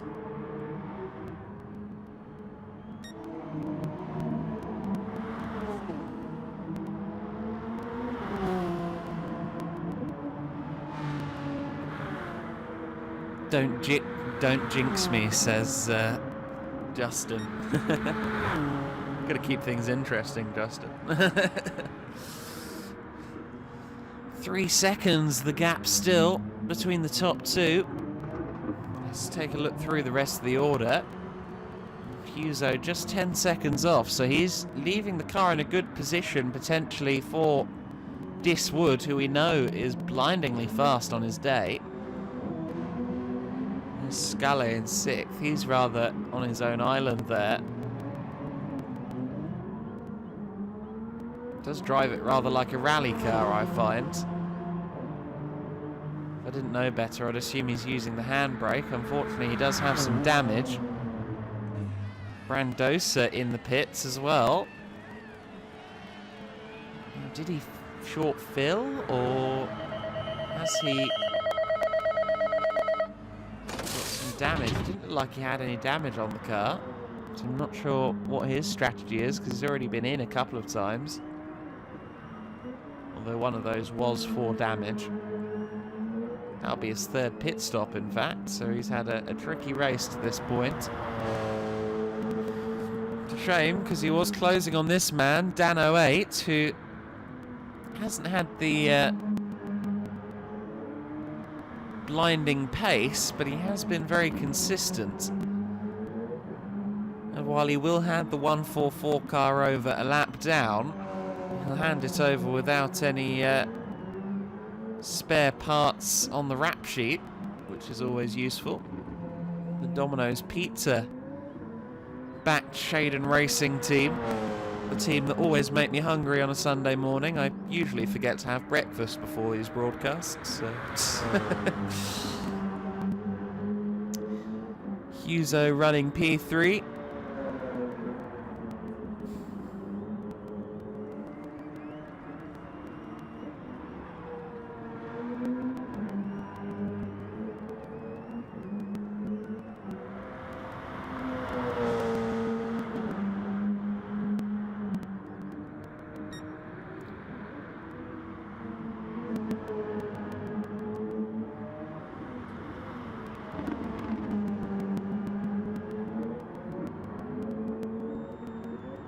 It's that Porsche 919.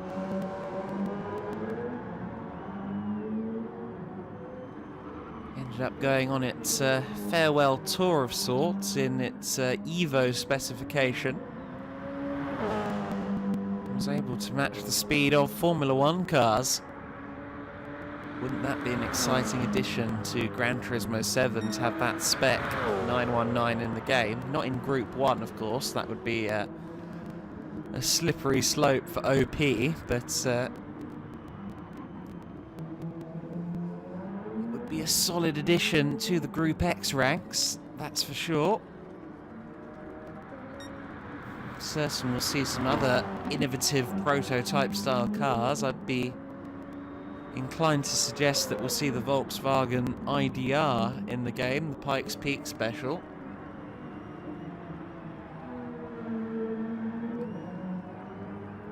Hopefully with the delay to 2022 will come more content that we'd maybe see in later DLC or later updates added to the game fresh. That would be excellent.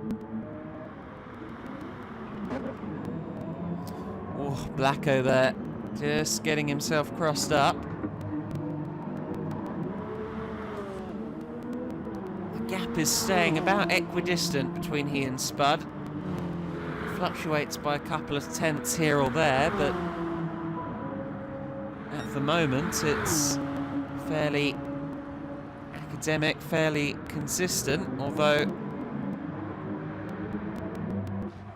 Spud is facing a fair bit of traffic here. 2 prototypes and a GT. Oh, he has to hesitate there with RoboSport. Runs it quite wide, but just about within the remits of the track limit. Scully on the grass. That must have been a bit of a scary moment for Spud.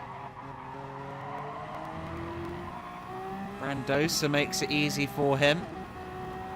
There's always tension, even with a slightly depleted field, there's always traffic tension to be had. Blacko didn't really gain any time there, so he didn't get through all that much cleaner by the looks of it.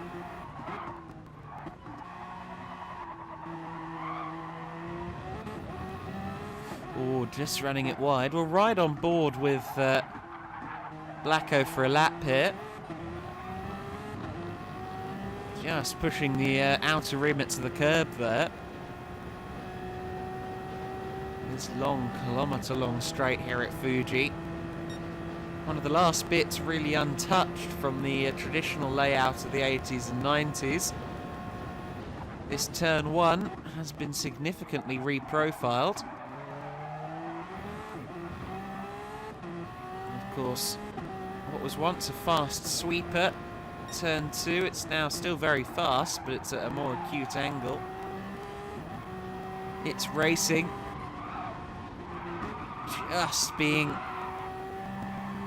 put another lap down there. Around the outside went little Blacko.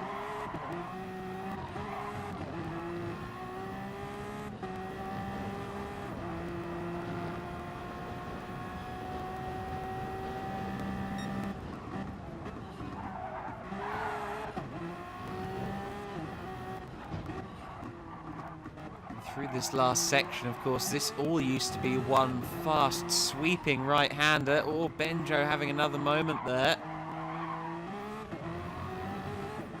But now it's a much more technical, fiddly section of circuit. Poor Benjo is having a very dramatic race, to say the very least of it. He's, I think, back into the pits with some more damage. In fact, no, he continues on his way, so maybe he doesn't have damage. But car doesn't look that steady in any capacity.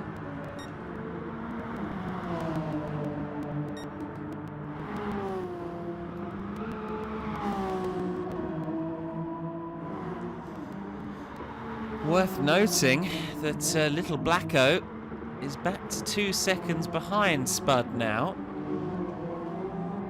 But I think Spud is responding with a fast lap here by the looks of it. Blacko has been steadily chipping away 10th on 10th, even 100th on 100th. Not sure that at his current rate of progress he's going to find himself on the back of Spud, but of course, once he's into that slipstream range, which is about 3/4 of a second, then things get interesting. I'm not sure if he's quite going to get there, but he's doing all the right things.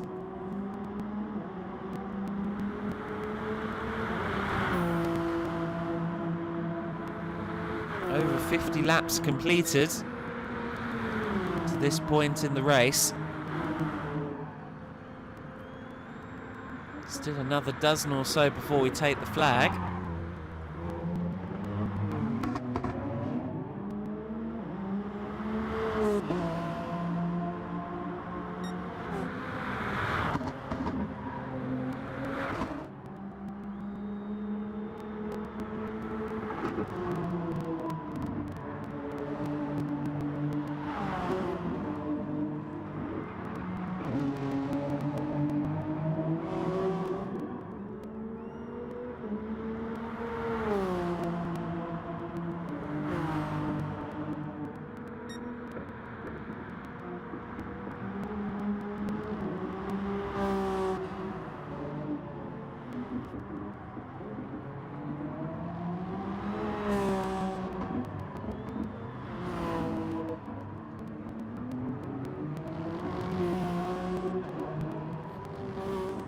So 2.3 seconds, the gap extending just slightly on this lap.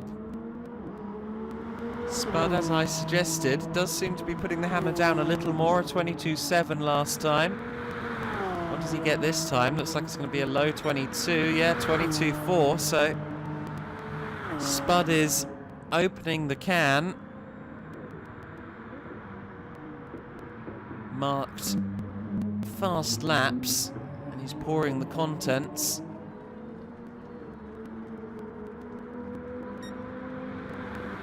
Into the trough, moving on and hoping to take this win, although he did there run very wide and, well, if he didn't get track limits, and it appears he hasn't, he was right on the limits of what you can get away with. But those limits seem to have paid dividends. 2.7 seconds now the gap. It's extending out further and further. Blacko's tyres look a tad overheated. Of course, they are slightly older tyres. Blacko pitted in 2 or 3 laps sooner, so maybe he's just getting to the point where they're starting to show their age. Or maybe Spud is just getting that 11th, 10th out of the car. Let's see what kind of lap he puts in. So only a high 22. Blacko just seems to be running short on steam. I think the tyres might be starting to play their part.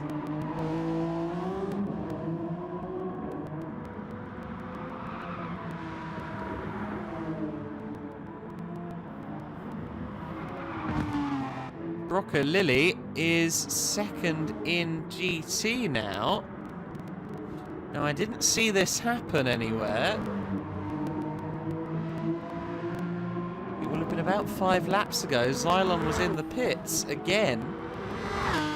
That would be a second pit stop, I believe.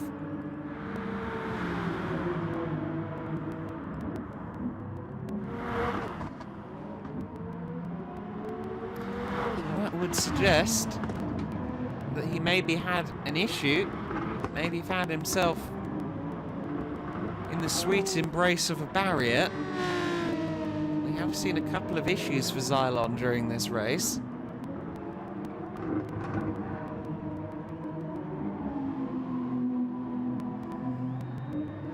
And so it looks to me as though Broccolilli is in the pound seat now for second place. Still some 27 seconds off of its racing, but He's got all the juice and all of the rubber to make it to the end of the race, and he's got 12 seconds over Xylon.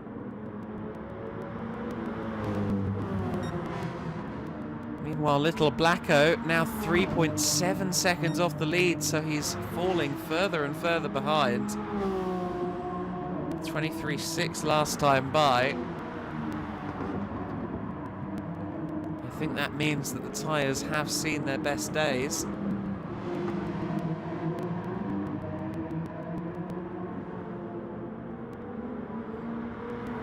Apologies for missing that developing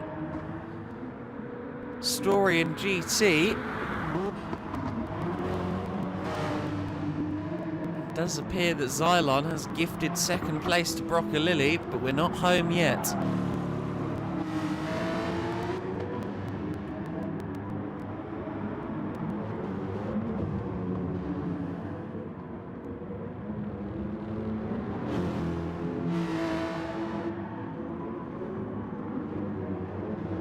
Just realised, is he Broccolilli or Broccoli Lie? That's my question now. Is the broccoli a lie? Who lies about broccoli?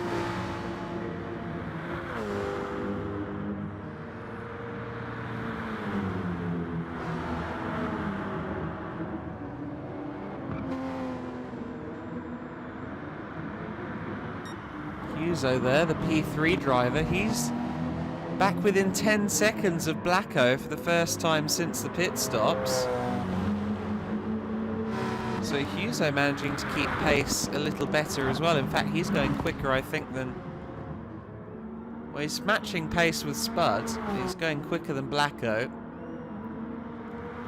Don't think he's going to have much hope of closing in for second. Tags the rear end of Benjo there. While I don't think he'll get anywhere near the back of Blacko, he might yet be able to shave a couple of tenths off that off of that advantage for Blacko.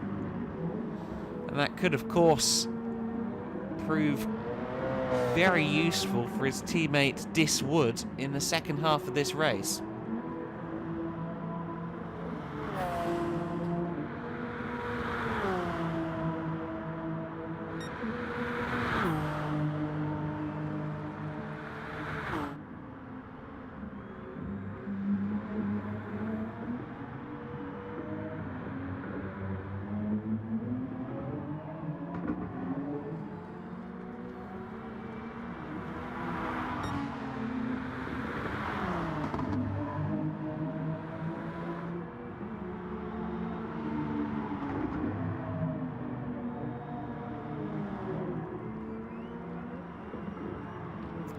So it's just gone 9 AM UK time, well into the evening here in Australia, especially in that second race. Tiredness may play a part for some of these drivers.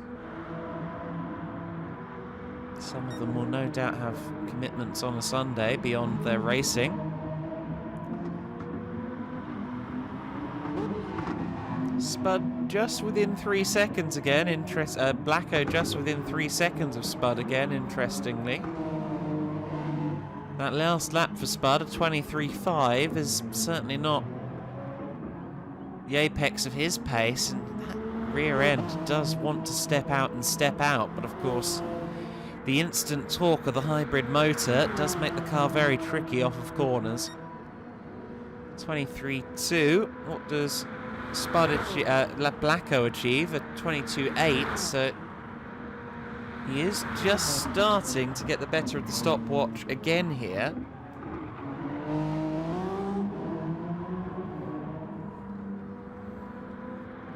It does seem like a game of tennis between the two of them. Blacko there again running very wide. For the life of me, when I do that, I'm fairly sure I get a penalty. But these boys clearly have the magic potion. Either that or netcode is displaying them as wider than they are at that particular corner. A lot of these drivers will have put some time into figuring out the limits. I think we'll see a lot of that pre-testing at Le Mans, where the track limits are infamously strict. And given that strictness, they're going to have to be very careful.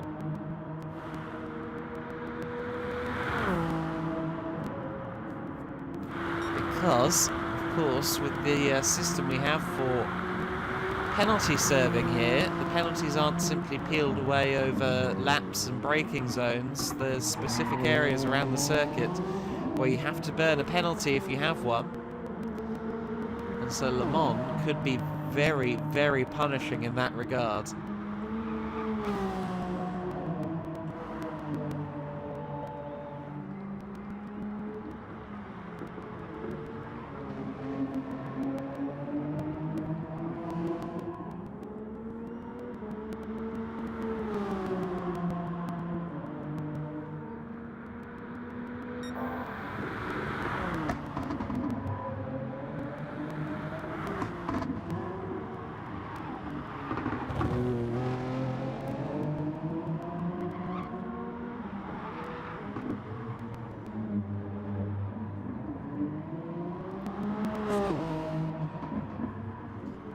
So Scully in the pit lane with just 7 minutes left on the race, with some fairly major damage, so he's had quite the moment.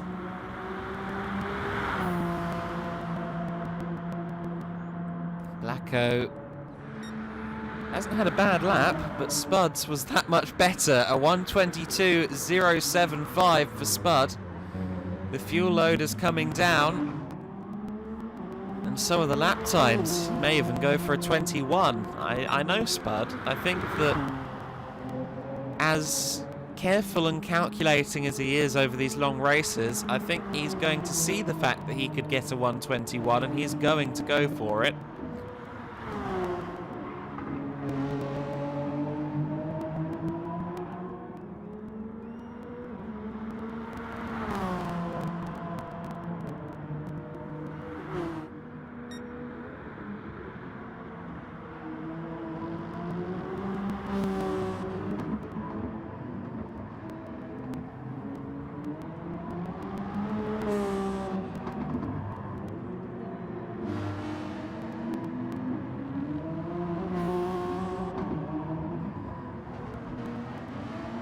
See what kind of lap Spud puts in this time.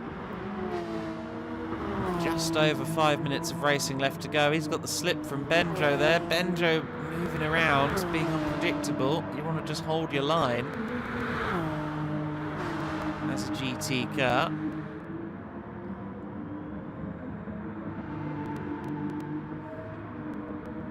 But I think Spud has just about staved off the advances of Little Blacko at this stage. It would now take a Herculean effort or a big drama for Blacko to factor into this race any further. Huso has lost a bit of time. He's 14 seconds off of them. But still, that top three will be very interesting to watch once we're back to racing in part 2.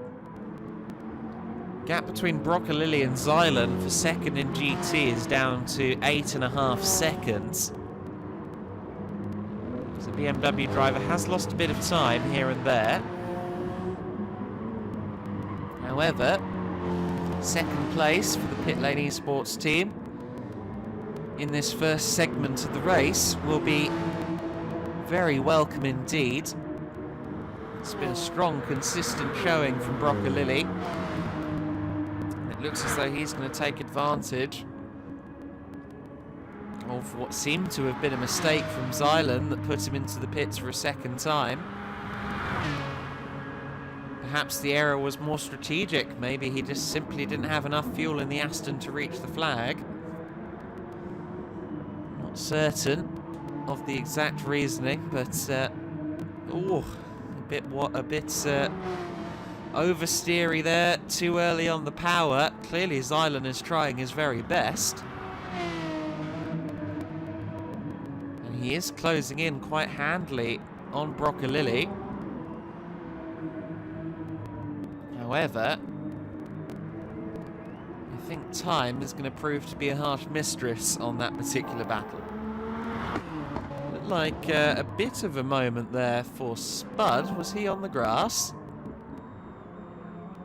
Yes, he was. It was all of 1,000th of a second up on his fastest time. I think he was pushing hard in an effort to try and get himself into the 121s before the end of the race.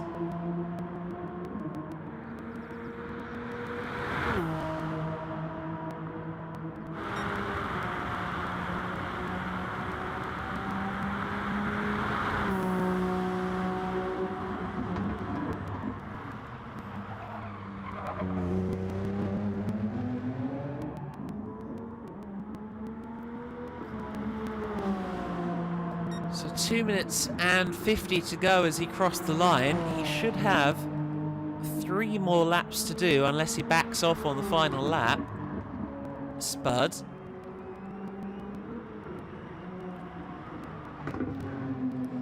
As it stands, he might be a lap clear of the rest of the field.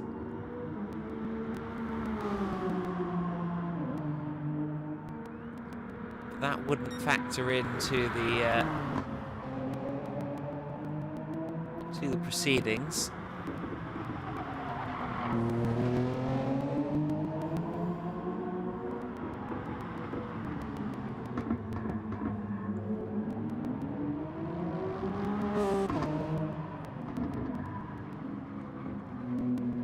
The gap would be taken in time, not lap. Of course, the sister. Actually, no. Well, it's difficult to say, actually. No, everyone else would get to finish another lap if, in real life, with that situation, if Spud does break the beam ahead of time. So they will factor that in, of course. That's what happened last time at Monza. So all 3 cars, Spud, Blacko, Huso, will be on the lead lap when the cars are handed over to Puntz, Lurox and Diswood respectively. And on the penultimate lap, the leaders in the 2 classes have converged. It's racing in the Aston Martin, making way for Spud in the Toyota.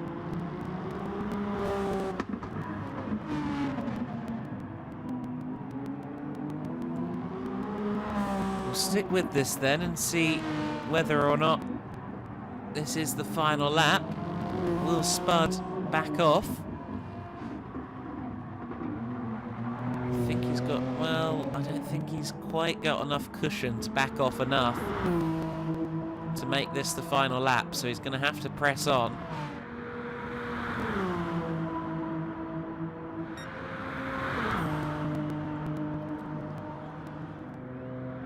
Broccolilli's gap is still shrinking. Just 4 seconds between Broccolilli and Zylan. And Broccolilli is very nearly out of fuel here. Has he got enough to do another lap?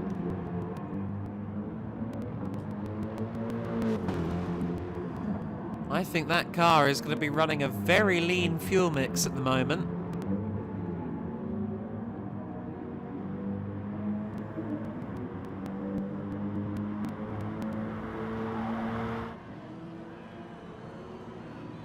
He's weaving.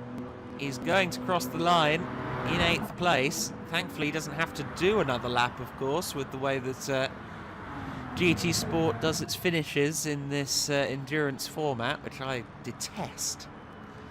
It doesn't happen like that in real life, and therefore I don't like it. But he just holds on by 3 seconds to take 2nd in GT. Great stuff from Broccolilli. Great driving from him. Here comes our race winner then.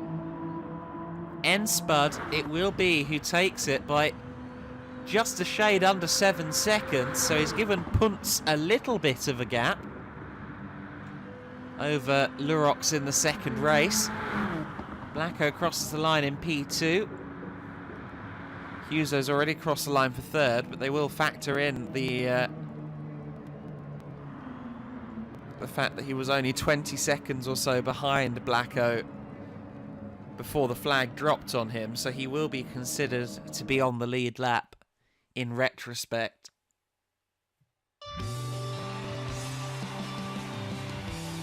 There it is, the first half of the race complete. Advantage matched Spuds, courtesy of N-Spud P666.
So then there is a second race lobby already open, I understand, at the hands of Punts. So let's go and see if it's open and if I can get in it. I don't think I have Punts.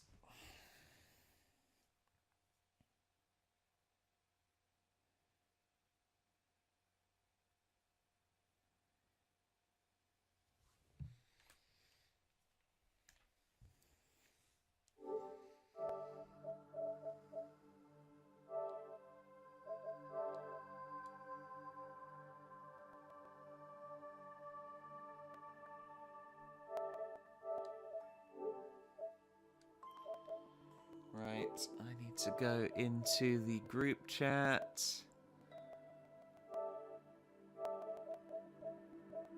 And find a Punts.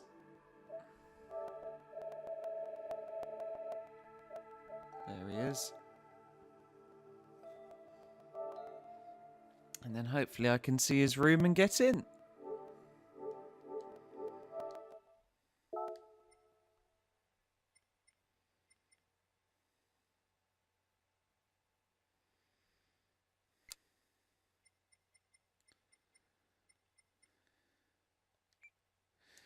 Let's see if I can get in with the room ID. In fact, I did say I was going to split this stream into 2 parts, and I am going to do that. So I'm going to end this stream, check back in a moment for part 2, the second race. It's just easier for everyone to find their race afterwards. So I'm going to end the stream for a minute while I get into the lobby, and I'll see you guys.